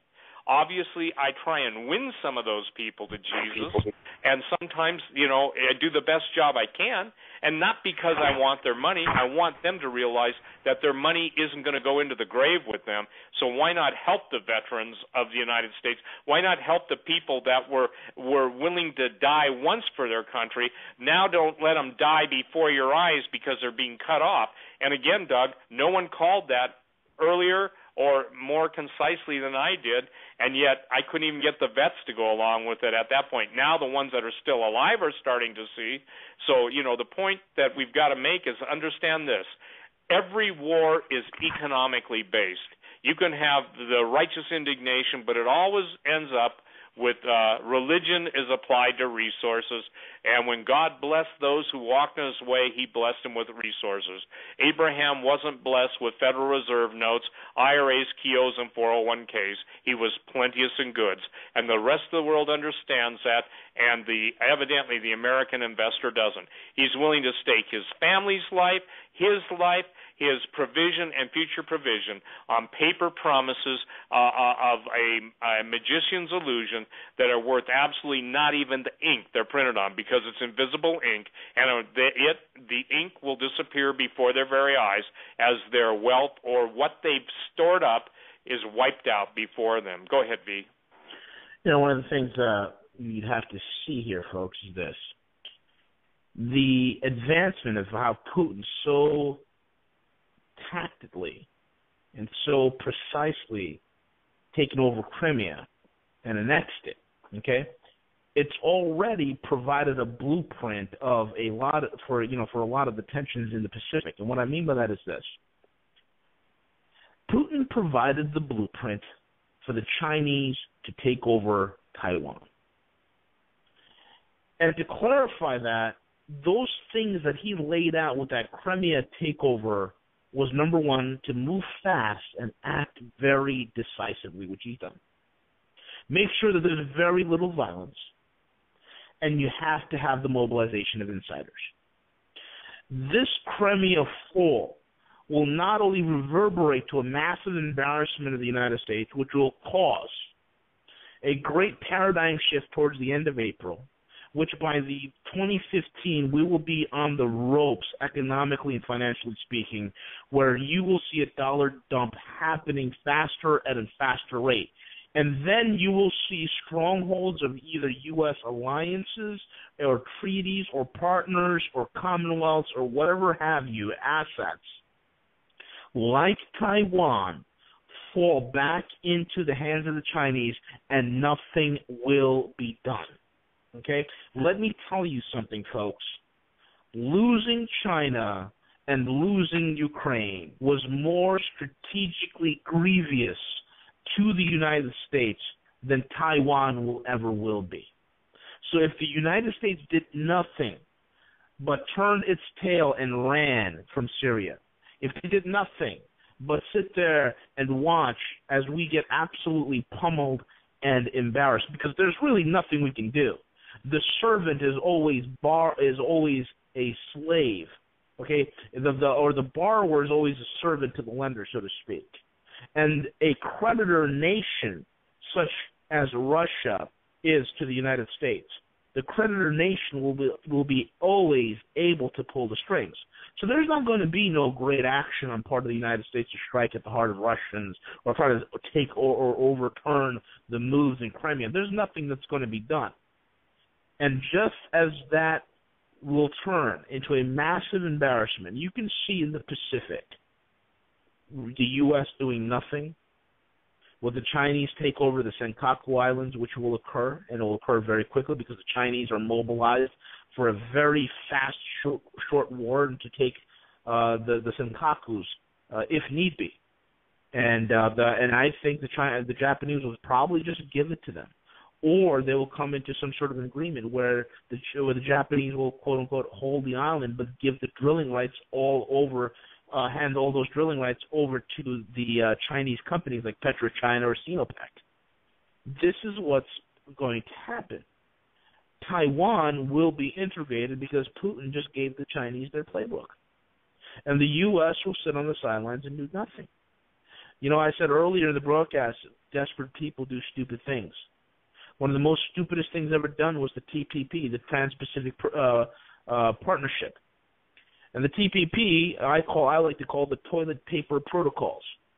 And the toilet paper protocols was some idiot's great idea. Hey, let's start a trade union in Asia, but let's exclude China. And let's make sure that trade agreement has language in there that only benefits the U.S. Well, good luck with that. Because the TPP is pretty much dead, DOA, dead on arrival. No one has anything to do with it. So these motions, and now we're working on the Atlantic version of the TPP, and that's not going to go anywhere. It doesn't matter what they do with the Atlantic version, because all you have left is a bunch of broke countries sitting around trading paper all day, while the rest of the world is accumulating massive amounts of wealth, where there are more billionaires being made and millionaires being made in China and in Russia and in India than anywhere in the United States or even in the West. And we're sitting on the sidelines watching this whole entire thing go by, folks. Okay? That's where we're at. And this transition is something that people have to prepare for. Okay? The U.S., if you look about it, when we went to the sanction thing, which I found to be pretty funny, when the Obama-nator announced that, they're going to start sanctioning key individuals that are part of Putin's inner crowd, and, the Russians had to pretty much laugh at that. In the U.S., what do? Well, they released some strategic reserves. Okay, they released some of the strategic reserves of oil, trying to basically sell the Europeans on the idea that the U.S. supporting liquid natural gas or and all the EU energy needs, just in case the Russians decide to cut off all the energy to Europe. And to clarify that is this: the Europeans get about 30% or more of their energy needs from the Russians. And the U.S. sold the Europeans bad goods because the European bureaucrats there in the EU are idiots. They're stupid. Like I told you, folks, these guys can't balance their own checkbooks. They can't run a convenience store, but they're running a nation.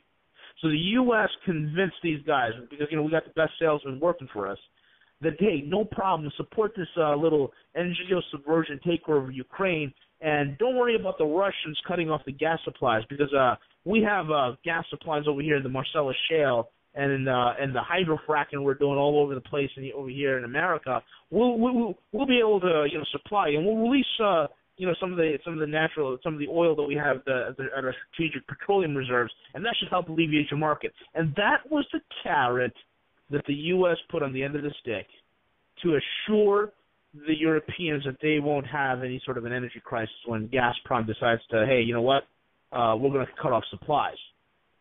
Which, by the way, folks, the Russians have already demanded that the Ukrainians pay their gas bill, which is to the tune of $2 billion, which is owed, right? So we're seeing all these things happen, and in response to the United States saying, hey, you know what, John Kerry and Mr. Barry O saying that we're going to put sanctions on Russian key diplomats. Well, the Russians said, okay, fine, we'll just dump $105 billion of your treasury bonds, and that's exactly what they did on March 12th. They dumped $105 billion worth of our treasury bonds directly on the market. And they don't care, folks. You see, because here's the thing. The borrower is always a servant to the lender. And he who has the gold wins. So there's no problem there. The U.S. aggression is pretty much the final straw. And they will move, and I'm talking about the world, especially the emerging markets. They will move in accordance to contain now and isolate the United States. This is a bad, bad predicament. Okay? When you're having all these trade zones set up, and we don't have any part of it. And folks, earlier in the broadcast, I talked about Syria. I talked about the Ukraine. These are strategic pivot points. Okay? Syria, Ukraine, Turkey, Iran, and the Koreas are strategic pivot points. And these pivot points that we're lost, that we pretty much lost them, these pivot points are the very channels, and I want you folks to listen very carefully to this, what I'm about to say. These pivot points are the very channels from which all the hard assets and resources will flow and are remediated. Folks, Turkey is having massive upheavals. They are moving towards the east every single day. They are realigning. They don't want to do anything with NATO anymore. They don't want to be part of the EU. They don't want any of that nonsense. They are realigning to the east. And Turkey will regain its historical role as a remediation point in a gold-backed trade, as a point of settlement between nations in the trade of goods. You're going to see that happen. It's going to be a strategic pivot point. Crimea, or East Ukraine, folks, as it's going to be called pretty much, will be a strategic pivot point in the whole entire Eurasian trade zone that's emerging. This is huge, huge, massive news. The pipelines, it will be done by the end of next year, of 2015 in Syria, okay, is a pivot point. And guess who's coming on board? We want to talk about strange bedfellows here, huh? Israel is going to be signing agreements with the Russians and the Iranians to partake with the Syrians in this energy deal, because there's some smart people in the Knesset that are starting to wake up, and they're trying to figure out, hey, you know what, being following the bad boy on the block and being the junior bully in the neighborhood, it doesn't quite work out well.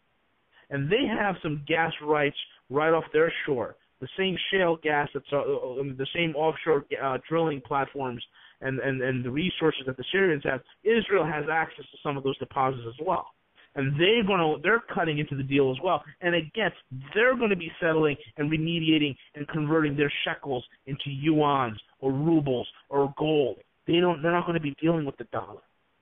So all these things are happening. These are all real trade agreements, folks. That's the structure of what's happening. You want to see what the world will look like in the next 5 to 10 years? Here it is. It's all these trade agreements. It's all these currency swaps that are already set up. It's already done. It's already been inked to paper. It's signed. It's sealed. It's delivered. Only thing that the world's waiting for is for the U.S. to be officially taken out of the picture as a world economic superpower, and the dollar to be no longer used as the world reserve currency. And even the emerging markets, okay, even the emerging markets where, they were affected greatly by the Fed tapering because they've seen such a spike in their energy and food purchasing. They said, we don't want to do this anymore. We don't want to harbor the costs and burden the costs of dealing in the dollar. We'd rather go and swap our own currencies and get what we need. They're leaving, folks, okay? And what's happening in this whole situation, because we've been made to look like idiots, we've been made to look like a rogue nation in front of a global stage, the world is perceiving right now that the Russians are fighting on the moral high ground. And there are many in the world that see the U.S. that we're the tyrants. We're the evil empire now. It's amazing how the roles have flipped from the 1980s. And folks, I'm telling you right now, the Russians are fighting, and this is their mantra. They're fighting for Christianity and Holy Mother Russia. Those are their words, not mine, by the way. And folks, I'm telling you that this is amazing what's happening. Okay, we had Napoleon who conquered all of Europe, and then he turned east, and he faced the Russians, and he got slaughtered. And we had Hitler who conquered all of Europe, and then he turned east, faced the Russians, and he got beat. And we got the U.S. and NATO and the EU, conquered much of the whole world. Now we're turning towards Russia economically and geostrategically speaking, and we're having the can take that of us. This is not going to end well, folks. It's not going to end well at all. Steve or Doug? Yeah, Steve, this is really the culmination, or at least this chapter culminating the plans of the globalists, the Luciferians, the satanic agenda, those people in power, the power brokers. I mean, all we have to do is look at what look at what happened with Libya, Benghazi. No one wants to talk about it. Benghazi. It's amazing that being the third rail of the media and of course politicians. No one can be honest about it. But what that's all about is the destabilization of Syria, and that really is like the crux of what we're the Middle East policy of the Obama regime. I got to tell you, and people want to downplay it. Hillary, what difference does it make? 200,000 dead and tens of, well, at least a few million refugees. My goodness, I can't believe the lack of humanity. Well, I can, but taking place. But we're approaching the end game here, Steve, aren't we? Well, yeah, I think that's the difference between. I guess here's the disconnect, Doug, and I want people to really put this into perspective. You can be the greatest student of prophecy. You can have all of the knowledge that you ever thought you would need or wanted to have. You can have all that.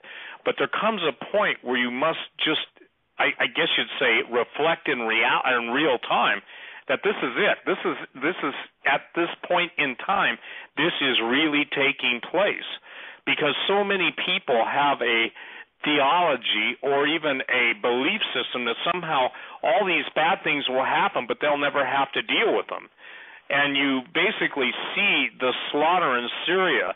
And I got to tell you, one of the greatest tragedies, in my opinion, is the church in the West being silent about our brethren being slaughtered in North Korea, in Syria, all over the globe, and we do nothing, say nothing, in the Congo, Central African Republic, Kenya,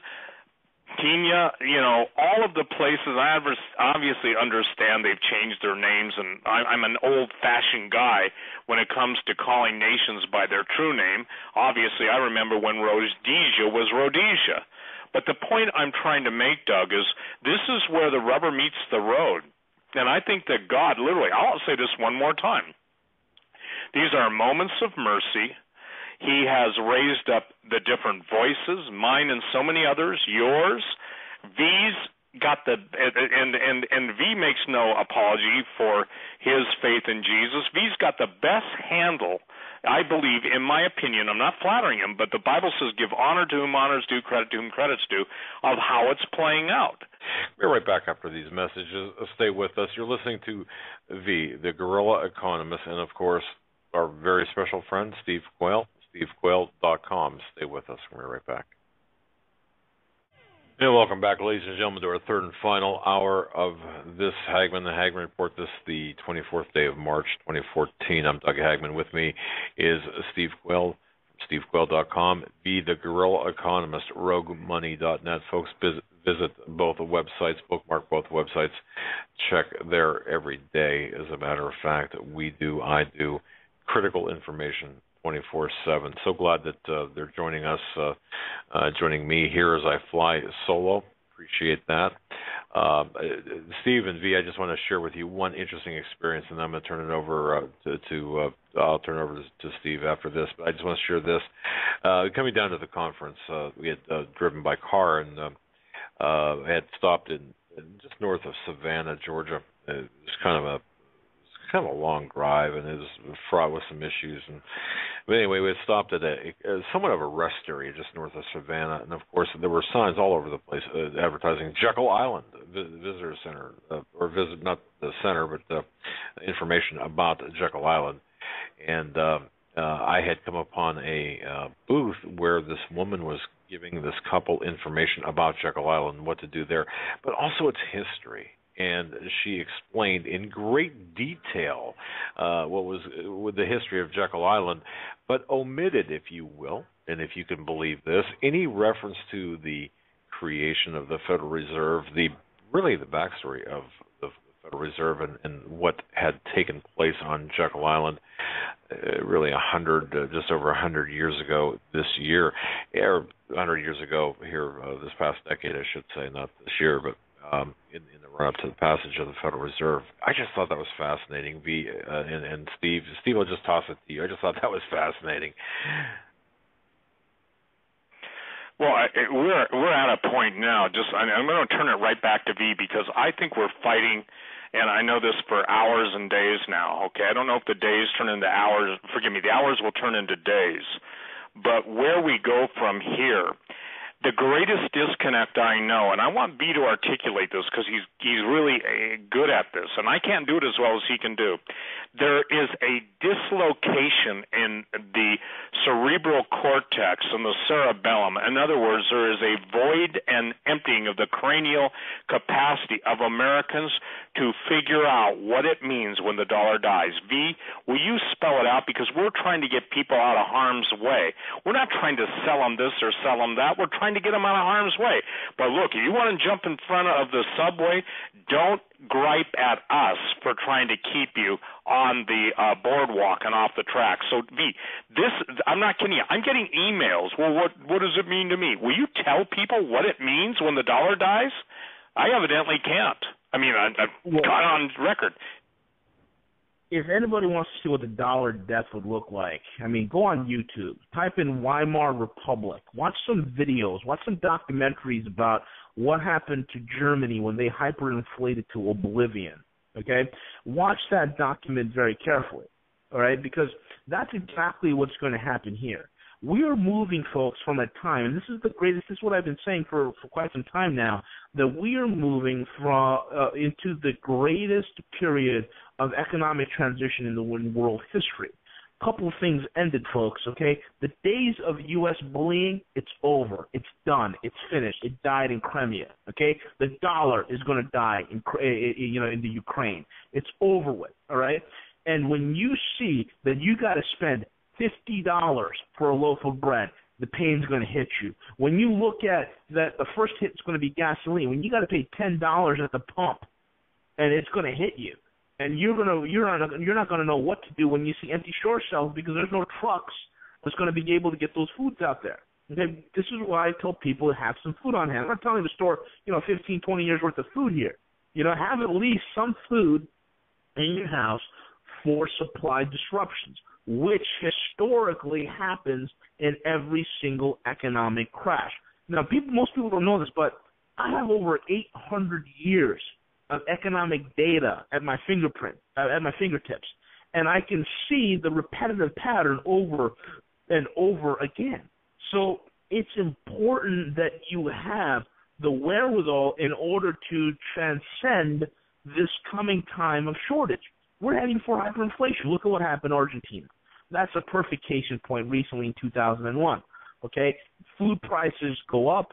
The supply chain problems happen, just like in Venezuela, where they devalued their bolivar, I think 2 or 3 times.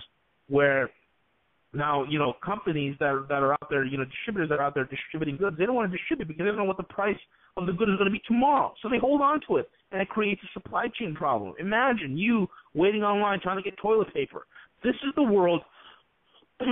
Excuse me. That you're going to be living in. The days of, running around in your fancy car and all, that's all over with, folks. The only people that will be able to do that are those in hard assets. Well, you might ask yourself a question, well, Lee, what the heck do you mean? Listen carefully. We are moving from a world of gunboat diplomacy, okay? We're moving from a world of paper and bombs, and we are moving to a world of energy diplomacy. We're moving to a world of hard asset diplomacy. These are the things that are going to define the economic world of this near future that we're moving and transitioning into. If you do not have one of those 2 things, you're done. You're finished. If you're holding paper, if you think you're done, look, let me be honest with you. How many times, okay, you buy a pack of gum? How many of you remember when a pack of gum was a quarter or 50 cents? Now it's $1.50. You're talking about over 100% inflation in the price of gum. I mean, it's unbelievable how you can track how devalued your dollar has become. And you need to understand that unless you begin to take those steps to move out of the dollar, get into hard assets, get into silver, man. It's the cheapest thing to get involved with. Get silver. You got no excuses for it. If you can't get 1 ounce, get junk silver. Buy a few pre-1964 dimes, nickels, quarters, little by little. These are great ways for you to preserve your wealth. And towards the end of the program, I'm going to give you there's an opportunity that I'm going to give you guys, and I've received a ton of emails, via I'm unemployed, via I'm in between jobs, via my company's about to lay me off. I'm working. I've been at my company for 10, 15 years, but due to all sorts of different circumstances, I need additional forms of income. Folks, there's a business opportunity that one of the oil gurus that I've met with has offered, and I'm going to offer it to any single person, and it doesn't cost you a penny. It is completely legit. It's so legitimate that Forbes magazine wrote an article about it, okay? That's how clear-cut and honest this system is. And if towards the end of the program, email me. I'll tell you all about it. This is for people who need an additional form of income, who need a help to start creating money that you can use to start buying some of these hard assets that we're talking about, that me and Steve always try to hammer into your heads what real wealth and real money is all about. This is a way for you to do it, okay? This realignment that's happening, folks, it's tremendous. It's absolutely tremendous because, we are seeing, we're seeing a move that's unprecedented, okay, and we're losing prestige in every arena. One of the things that the U.S., I don't know if you guys know this, Doug or Steve, but one of the things that we've always been instrumental in is the International Monetary Fund. Well, the last 2 years, the United States hasn't been funding the International Monetary Fund. And Congress refuses to vote on the International Monetary Fund because, they're Congress and they continue to bicker. So what's happening right now is that China is going to back up Russia, and they're going to pull the full weight of its new, and I don't know if you folks know this or not, but because of the U.S. absence, the Chinese have been controlling the IMF for the last 2 years, okay? And they are going to put they're going to start pushing for the tremendous amounts of reforms in the IMF, okay, without the U.S. This is unprecedented. This is incredible. And nobody's reporting on this. And what it effectively does, folks, is this. It strips the U.S. of every single veto power and influence in a major international monetary regulatory agency. It strips them from all power when it comes to regards to loans and international monetary functions. It strips them of all this, and you're going to see the IMF get gutted. And it will be, and you can write this down, it will be integrated ever so slowly with the new forming BRICS Bank. Again, the pivot east. And you folks, you got to understand, the IMF, which is one half of the World Bank, is one of the crowning jewels of the Western banksters. It has been the base of operations for many jackals. It's been the base of operations for many, and the origin of many of government overthrows that have occurred in the last 50 years. And this apparatus of destruction, this apparatus of financial servitude and destitution is now in control of China. And what are the Chinese doing? They're going to ramrod reforms without the U.S. even being involved. And they're going to strip the IMF of its power. Okay, the U.S. used the IMF as a springboard for a lot of insider financial operations. They're going to strip it of its power and integrate it into the BRICS Bank. How do you like them apples, folks? This is, again, the U.S. influence dying. This is, again, the isolation that we're talking about and the pressure for these reforms to happen. And even though Congress is sitting there with their hands folded, the pressure for circumventing the U.S. is also starting to build with the G20. And folks, like I told you before, who cares about the G7? Who cares about the bunch of broke nations that hardly even meet? When the action is with the G20, where you have large, functioning, and vibrant economies that meet every year. The G20 meeting in Australia, China completely tore the U.S. a new one. They told us that we're living off the printing press, that we have no real industry, that we're in a fake economy and an artificial prosperity. Those are their own words. And we're seeing OPEC coming apart, and they're moving against the very source of the Syria provocation, which is Qatar. And Saudi Arabia and the United Arab Emirates and Egypt and Bahrain and all, they're all moving in to support what China is doing, what the East is coming together. And this is not an East versus West, folks. This is just the way the chips are lined out. This is what's happening. And the Gulf, thanks to Obama and the administration's wisdom about the Arab Spring, all they did is just create a perfect, fertile environment for China to come in with the petro-yuan. I mean, it's unbelievable. It's unbelievable. And what are we facing here at home? Massive hyperinflation. And you see these idiotic Keynesians, these talking heads on TV, these academians, and they can't explain this, what I call an oxymoronic black swan event. Okay? They can't explain the fact how monetary hyperinflation is killing capital and that it's causing massive systemic failure. They can't figure that out. And folks, this is what I've been saying for some time now. Traditional mechanics of money have been destroyed in this country, and it will remain so long as the Federal Reserve is functioning. Okay, any sort of mechanics of money has been thrown out the window. Thus, you cannot rely on the Dow. You can't rely on the S&P or the NASDAQ. The sad reality is, folks, since 2008, there's been zero capital formation for new businesses. Since 2008. All the creative money has been dumped into black holes called bank derivatives and toxic bond purchases. And fiat, and this is what kills me on fiat, it's a failed system. It's never worked. It's always studied incredibly well, but it's never fixed. And it's horrible.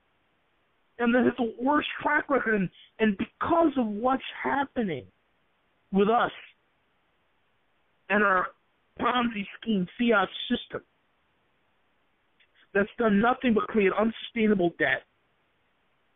It's done nothing but absolutely create toxicity and baseless speculation that provokes bad investment and create inflation. That's all it's been doing. Now, couple that with all the actions we've been taking in the Ukraine and in Syria, we are being singled out. We are being singled out as the main source, as a rogue nation. We're being cited, caught red-handed, as the very source of every financial fraud, the source of every bond fraud, the source of real estate fraud. We are being cited as the source, and this is coming from BaFin, regulatory agency in Germany, and the Bundesbank, and Interpol is starting to trace that link back from Germany over to the United States, and we're being cited as the source for the gold manipulation and the fraud in the gold market. We're being cited as a source for global price inflation. We're being cited as a source for behind every single war aggression, and we're being cited as the source for every single political upheaval that's occurring in the world today. It's all being traced back to us, and the world is sick of it, and frankly, so am I. Ukraine, folks, is the tipping point. Ukraine is where the dollar goes to die. And like I said before, this idiotic maneuverings, this desperate people doing stupid things. Look at France. France wants more sanctions on Russia. Meanwhile, France, a crazy country led by a moronic socialist who can't even run a lemonade stand. France, a country that is dependent on 25% of its energy needs on the Russians. Germany has 40% of its energy needs that are energy dependent on the Russians for 40% of the energy. Italy is 30% dependent on the Russians. And folks, this is the thing. Pivot East is accelerating. And as vast, as I'm speaking to you, vast sums of cash is being drained from New York and London. And as well as major amounts, like I said before, 1,000 metric tons of gold being drained from London. And Russian companies right now, folks, that have been doing business with U.S. banks, they're starting to, take all their money out. They're creating solvency issues for U.S. banks because they don't know what this administration is going to do next. Plus the fact that Moscow is starting to toughen up a little bit. And this is the thing. You want to talk about another issue here? You want to talk about what Germany thinks about this whole thing? Germany is very interesting. It's the largest economy in Europe. And the Germans are kind of PO'd. You know why they're PO'd? Here's why they're really PO'd, pissed off. The U.S. went ahead and stole 33 tons of Ukrainian gold immediately. And I want you folks to realize this. You can see a pattern. We go into Libya, we overthrow the government, we take the gold. We try to go into Syria, we try to overthrow the government, we're trying to get the gold, it didn't happen. We go into Ukraine, we take over the government, we overthrow it, and still puppet, we take the gold. Do you see, wherever we go after the gold. But the banksters tell you gold is worthless. You see, when the Ukrainians had 33 tons of gold stolen at 2 a.m., loaded onto a military aircraft, driven by unmarked vans, with armed thugs, loaded onto a military transport plane and flown across with the blessings and clearances of the Ukrainian acting prime minister. Keyword on acting. It was flown to the New York Fed. The Germans went ballistic. They said to the U.S., and my sources have said, that the Germans were absolutely infuriated that they could not get back the 300 metric tons they left at the New York Fed. That they were only able to get back 5 metric tons, and the U.S. said, oh, we can't deliver it to you because we have logistic issues. And the Germans said, well, you seem to have no logistic issues stealing 33 tons of Ukrainian gold. There seems to be in one night, there seems to be no logistic issues there. Where do you think the Germans are going to cozy up to after this slap in their face? Do not think for a second that any of the actions by our country has gone unnoticed by the Germans. It's amazing, folks. These banksters and the leaders here have no shame. And wherever the U.S. goes, folks, it's the gold that they're after every single time. Why? Because right now, like I said earlier, we are in a hard rush for hard assets. And I'm telling you, when this pillaging is done in the Ukraine and it subverts back into a wasteland, the world will see what happens with countries that backs the U.S. that go along with the bankster programs, and they will have nothing to do with it. At that point, it's going to be too late.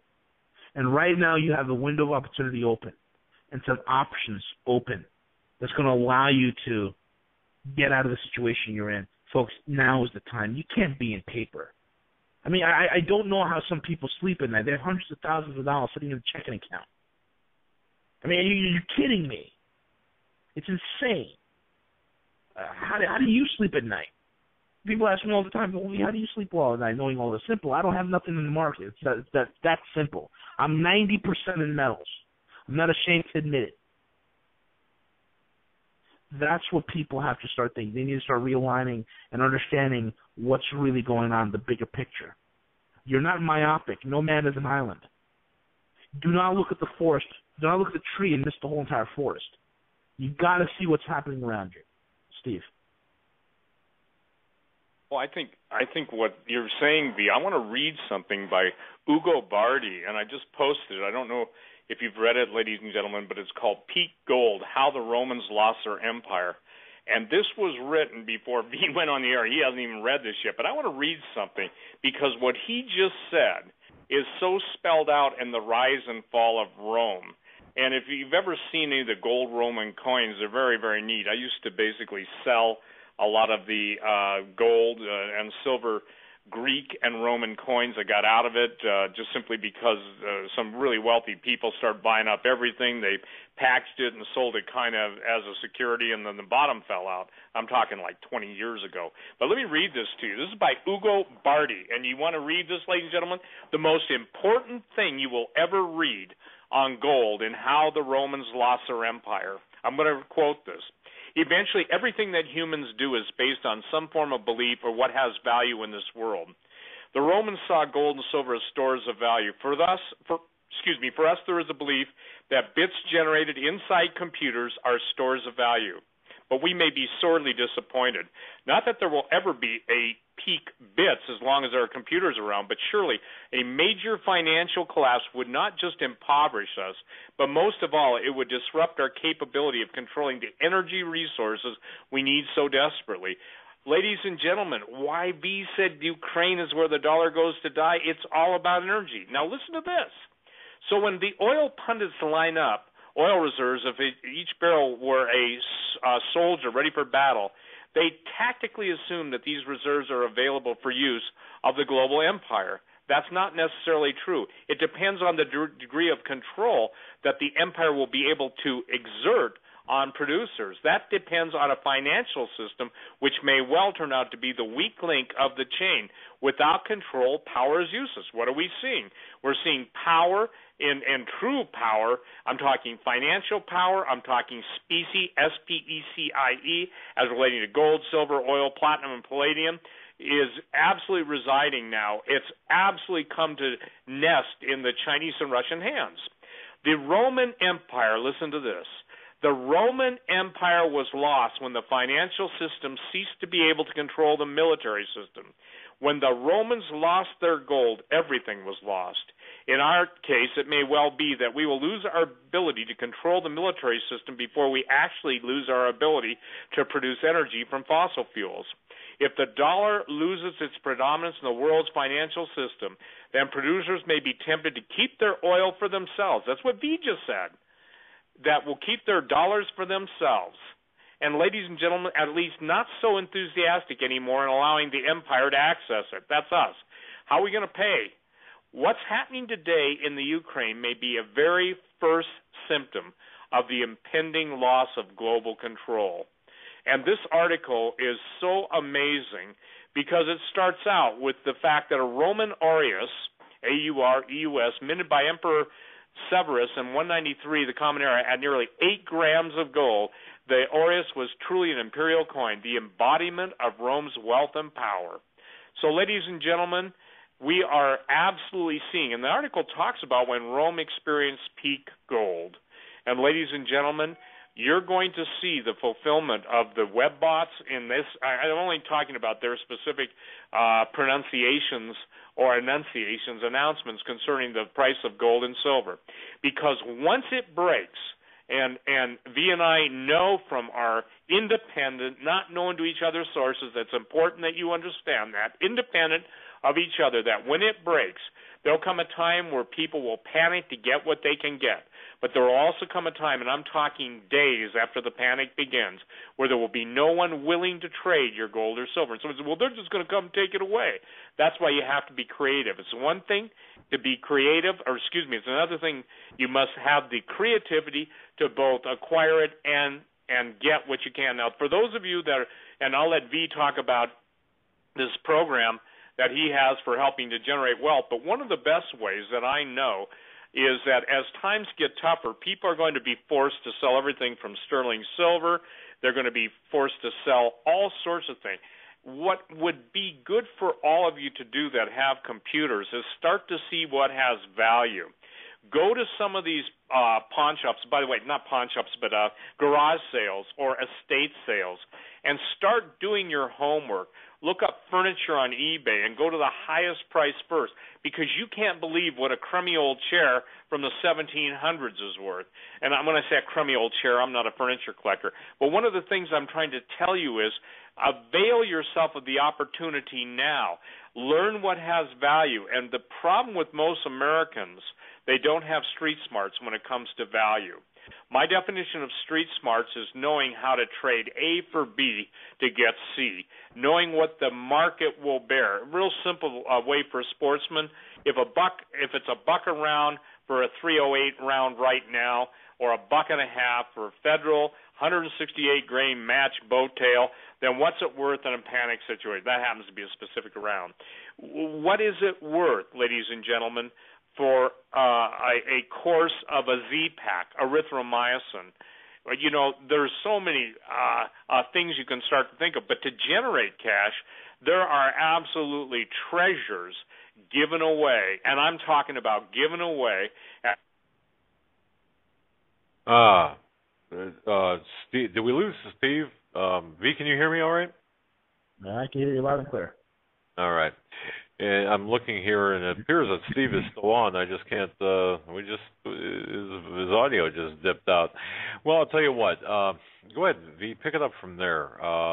Steve is still on with us, but something happened to his audio. I'm not sure exactly what. Just go ahead and continue. You guys were on a roll here. Just finish Steve's thought, I believe. Yeah, definitely. You know, the whole thing what Steve's saying is, you know, when you really break down what you spend, you really break down what you spend on cable or internet, or you spend on the data plan for your smartphone, or going out to see a movie or going out to eat dinner. There, when you break down your expenses, there's always going to be some cash left over. And if you take the cash left over and you're able to save it, you're able to purchase real hard assets. And I'm telling you, the cheapest thing you can get yourself involved with to really protect your wealth is silver. You can get 1 ounce silver coins, or you can get the chunk silver, also known as bank silver, and that's the pre-1964 U.S. coins, which have great strategic value, by the way, because when you're carrying that around, it looks like you got something from Grandma's mason jar. But here you have pre-1964 silver coins that are 90% silver. They're very cheap to get into. These are just some of the little ways, folks, that you can do to serve, to basically preserve your wealth. Because that's what this whole thing is about. You have to be prepared for the transitions. He who has the hard asset wins, okay? And it doesn't mean that you're excluded, okay? But the most important thing above all of this is having faith. And having faith in Jesus Christ is the most important thing in this whole equilibrium. And I've said it some time ago that Jesus is the ultimate prep. And unless you have him, you don't have anything at all. That's the key here, folks.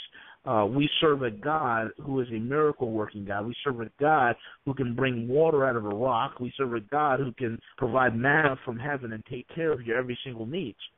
So pray. If you're, that's the most important prep. If you're in a bind financially, pray about it.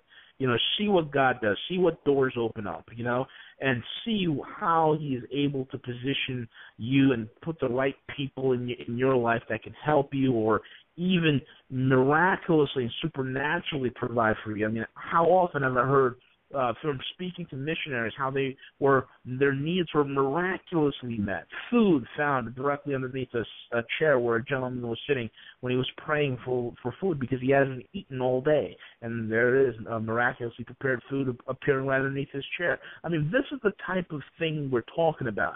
In spite of all the talk about prepping and financial planning and all these things, do not for 1 second forget who it is and whom you serve, because we serve a God that spoke and the universe leapt into existence. We serve a God who is a miracle-working God, and when he said that he gives you power to tread on serpents and scorpions and over all manner of the enemy, so that's not some idle word he's saying.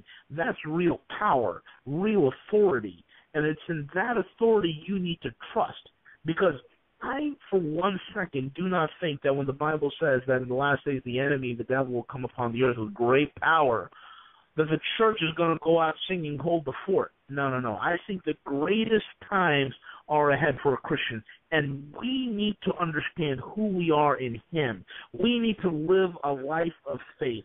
We need to not operate in fear, but in faith. We need to have that bulldog determination where we can look the enemy in the eye and say, bring it on, devil. That's the type of attitude that we need to start developing now. We don't need to fear anything that comes our way. What we need to do is prepare for the things that God will bring. We need to prepare for the times that are at hand, but at the same time, for those who cannot prepare, understand, believe totally and entirely that you serve an awe-inspiring God. You serve a miracle-working God. You serve a God of power, and that you serve a God who cares about you. And his word says, cast all your cares upon me, for I care for you. And that, folks, is the end of the day. That's the blessed hope. That's the blessed hope, because unless you have Christ, you have nothing. Jesus Christ is in the center of my prep.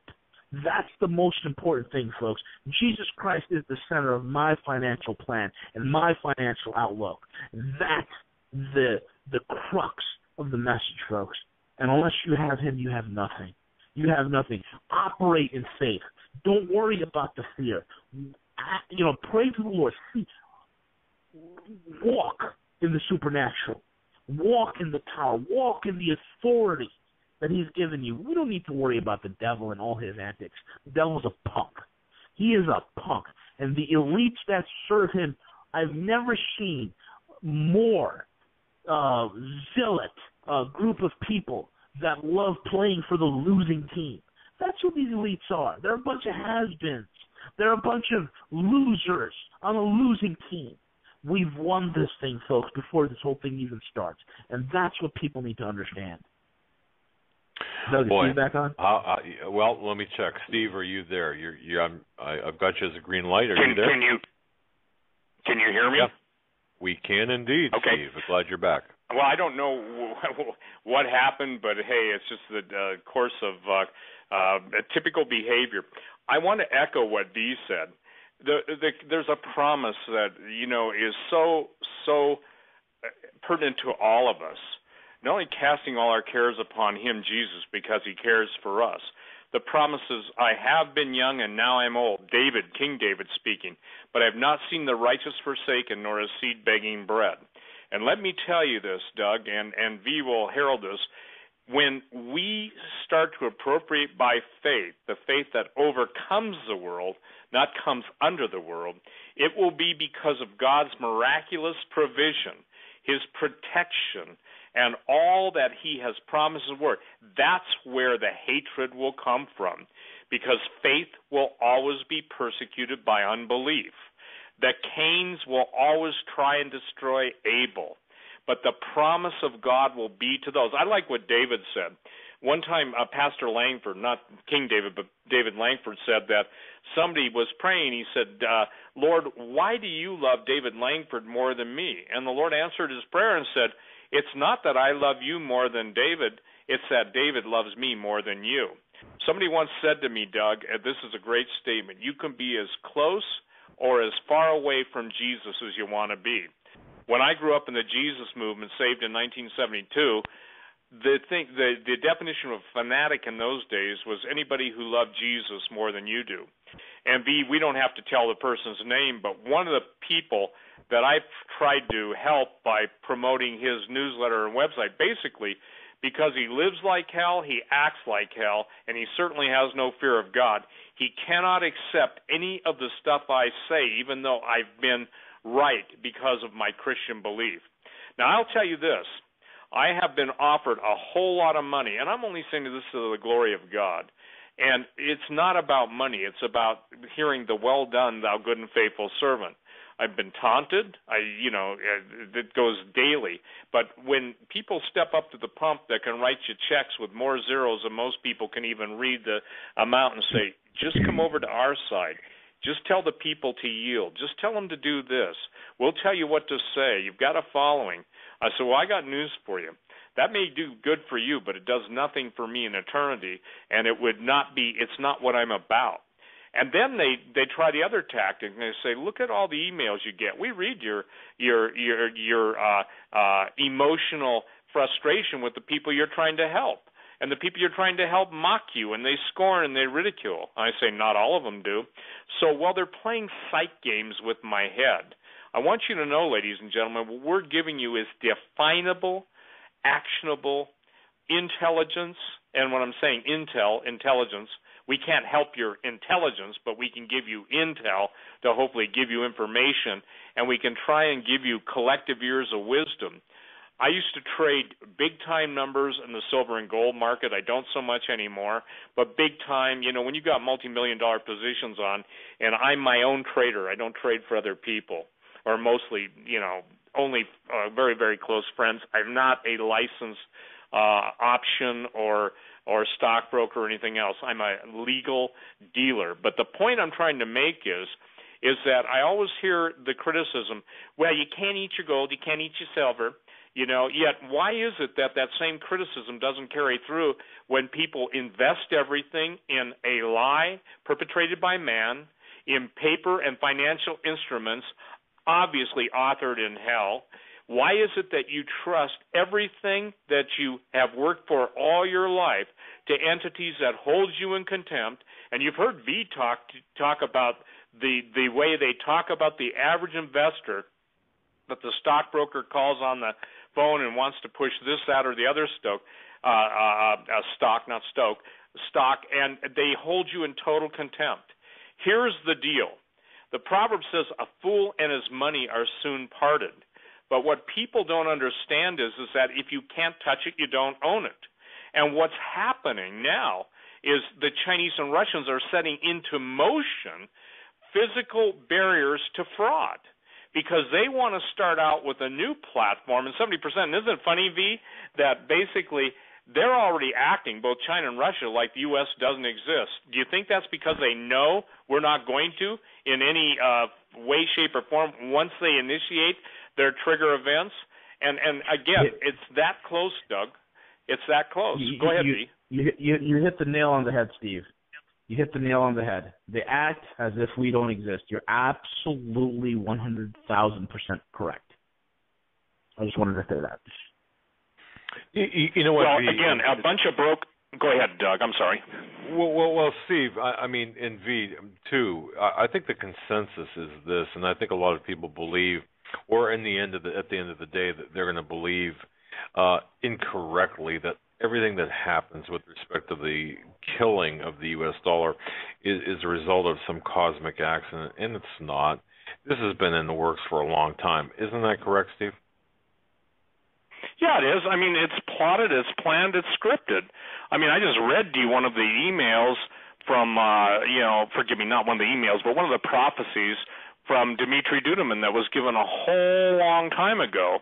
And what's critical, and by the way, V, I guess somebody just sent me an email claiming that, according to Mark 11, the Senate with Reid and McConnell have voted to relinquish U.S. control of the IMF.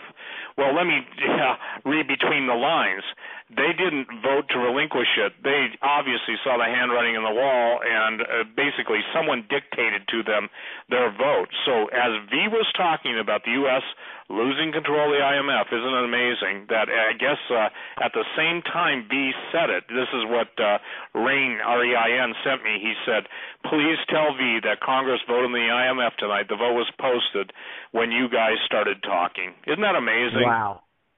Folks, we are in the midst of it. Remember, I told you, April is going to be a big date. We're talking about a paradigm shift towards the end of April. And May, Russia signs the biggest gas deal in world history with the Chinese in May.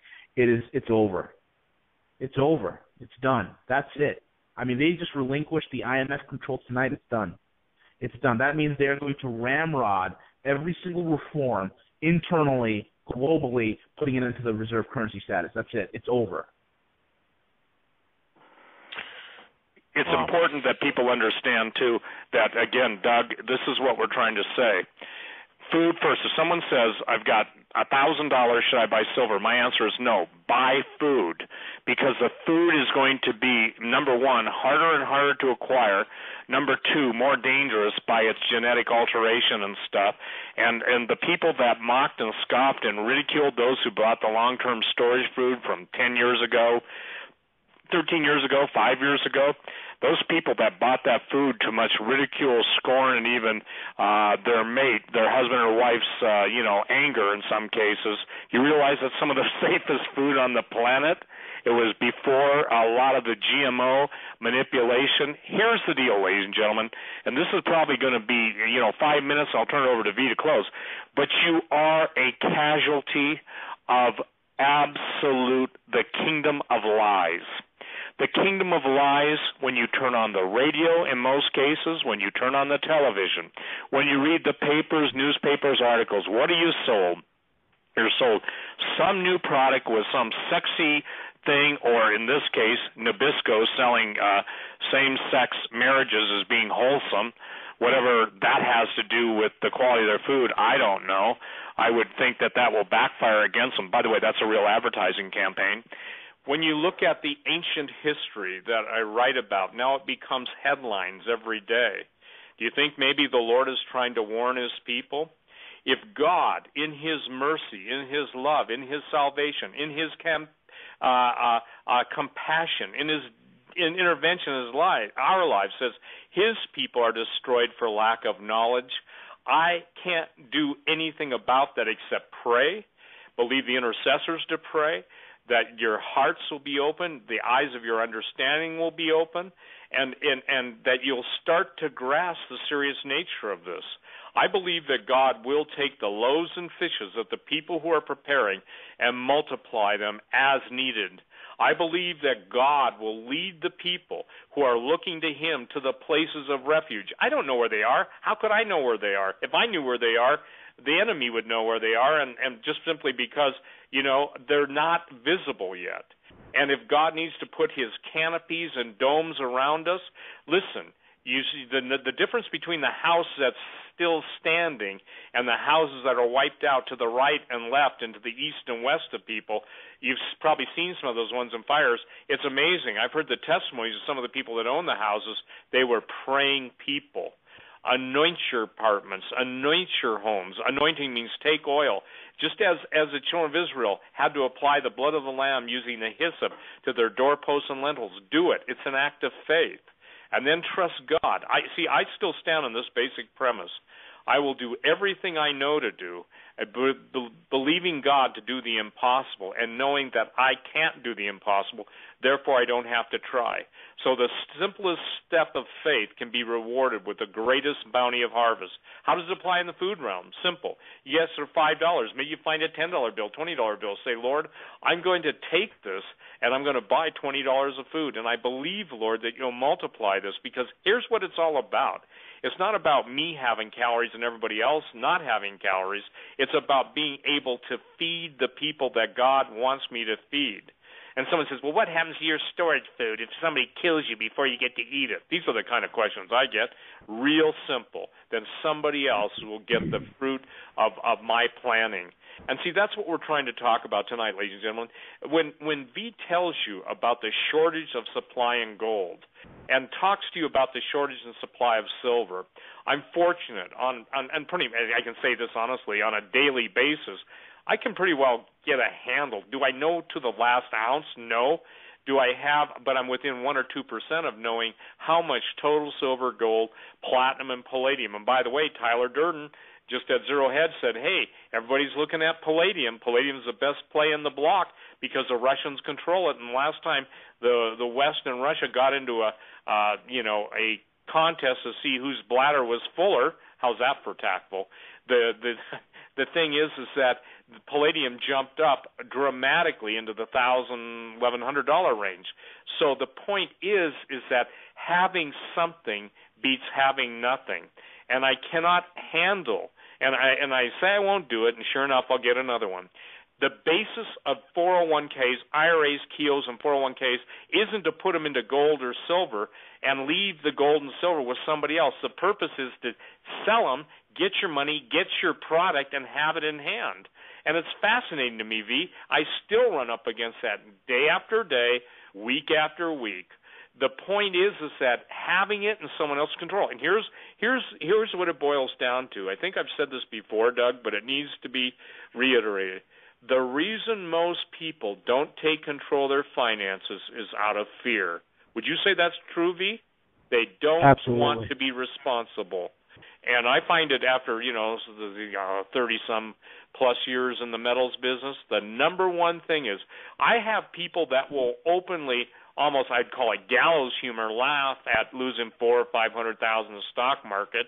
I'll ask them how old they are. They'll say 62. I said, do you really think you can make back your $400,000 or $500,000 that you lost over those 30 years of work? You see, this is where the word value, because we've become a valueless nation, because our roots do not go down into what I would call biblical and righteous morality. When the press of the world is claiming, and go on Drudge right now and see the headlines, I'm not making it up, but when they're claiming that this is the most hostile administration towards Christians, and Vladimir Putin is on record as saying he's going to defend the Western Christian faith, ladies and gentlemen, what's wrong with that picture? I think personally you'll see either Russians or Chinese float the complete dossier on the president and his lead cabinet members at about the same time they sink the dollar. Why will they do that? Simply to show Americans that you who thought you had the moral high ground, because we've had a snooty American high ground mentality. When you live in the world of intelligence agencies, espionage, spy, overlapping coverage of everything that goes on. When this nation is finally brought to its destruction, it will be because everything in the courts of heaven, all evidence against us, will be laid out. And you know who the prosecuting attorneys will be? It will be the countries who will rise up to point their fingers at us, and because they are at least standing for just weights and measures, we're damned in this country because of unjust weights and measures. Bobby Brown has a great, Brother Bobby has a great story, and it's called Just Measures. And I love that statement because God is just. And let me share this. It's a mythological idea to to state that justice is blind. Justice is not blind. The eyes of the Lord go throughout the whole earth, looking, searching, seeking after those whose hearts are perfect towards him. 2 Chronicles 16:9. I just don't spout scripture, but I want you to know, will God's eyes stop on you? The minute you begin to praise him, God's eyes are upon you. The minute you begin to thank him, God's ears are upon you. The minute you begin to say help in true surrender and true adoration, God's moving on your behalf, but he will not violate your free will. So, ladies and gentlemen, here it is in a nutshell. As we go off the air tonight in the next few minutes, I'm turning it right over to V to close it out. You've got a choice to make. You're going to take control of your money. If you don't control your money, someone else will. You can contact me, send me an email, steve777@stevequayle.com, and we will help you and try and get you out of harm's way to the best of our ability. Go ahead, V. I'm done, Doug. God bless you, Doug. Enjoy the wonderful time down there. May the Lord grant you just peace and rest and refreshing. V, bless you, my brother. Finish it out. Thank you, Steve. Go ahead, V. For anybody that needs help out there, you have a portfolio, you're a high net worth individual, or you got north of $100,000 or more. You don't know what the heck to do with it. You need proper investing advice. Contact me, Guerrilla Economist, one word. That's GUERRILLA economist@gmail.com.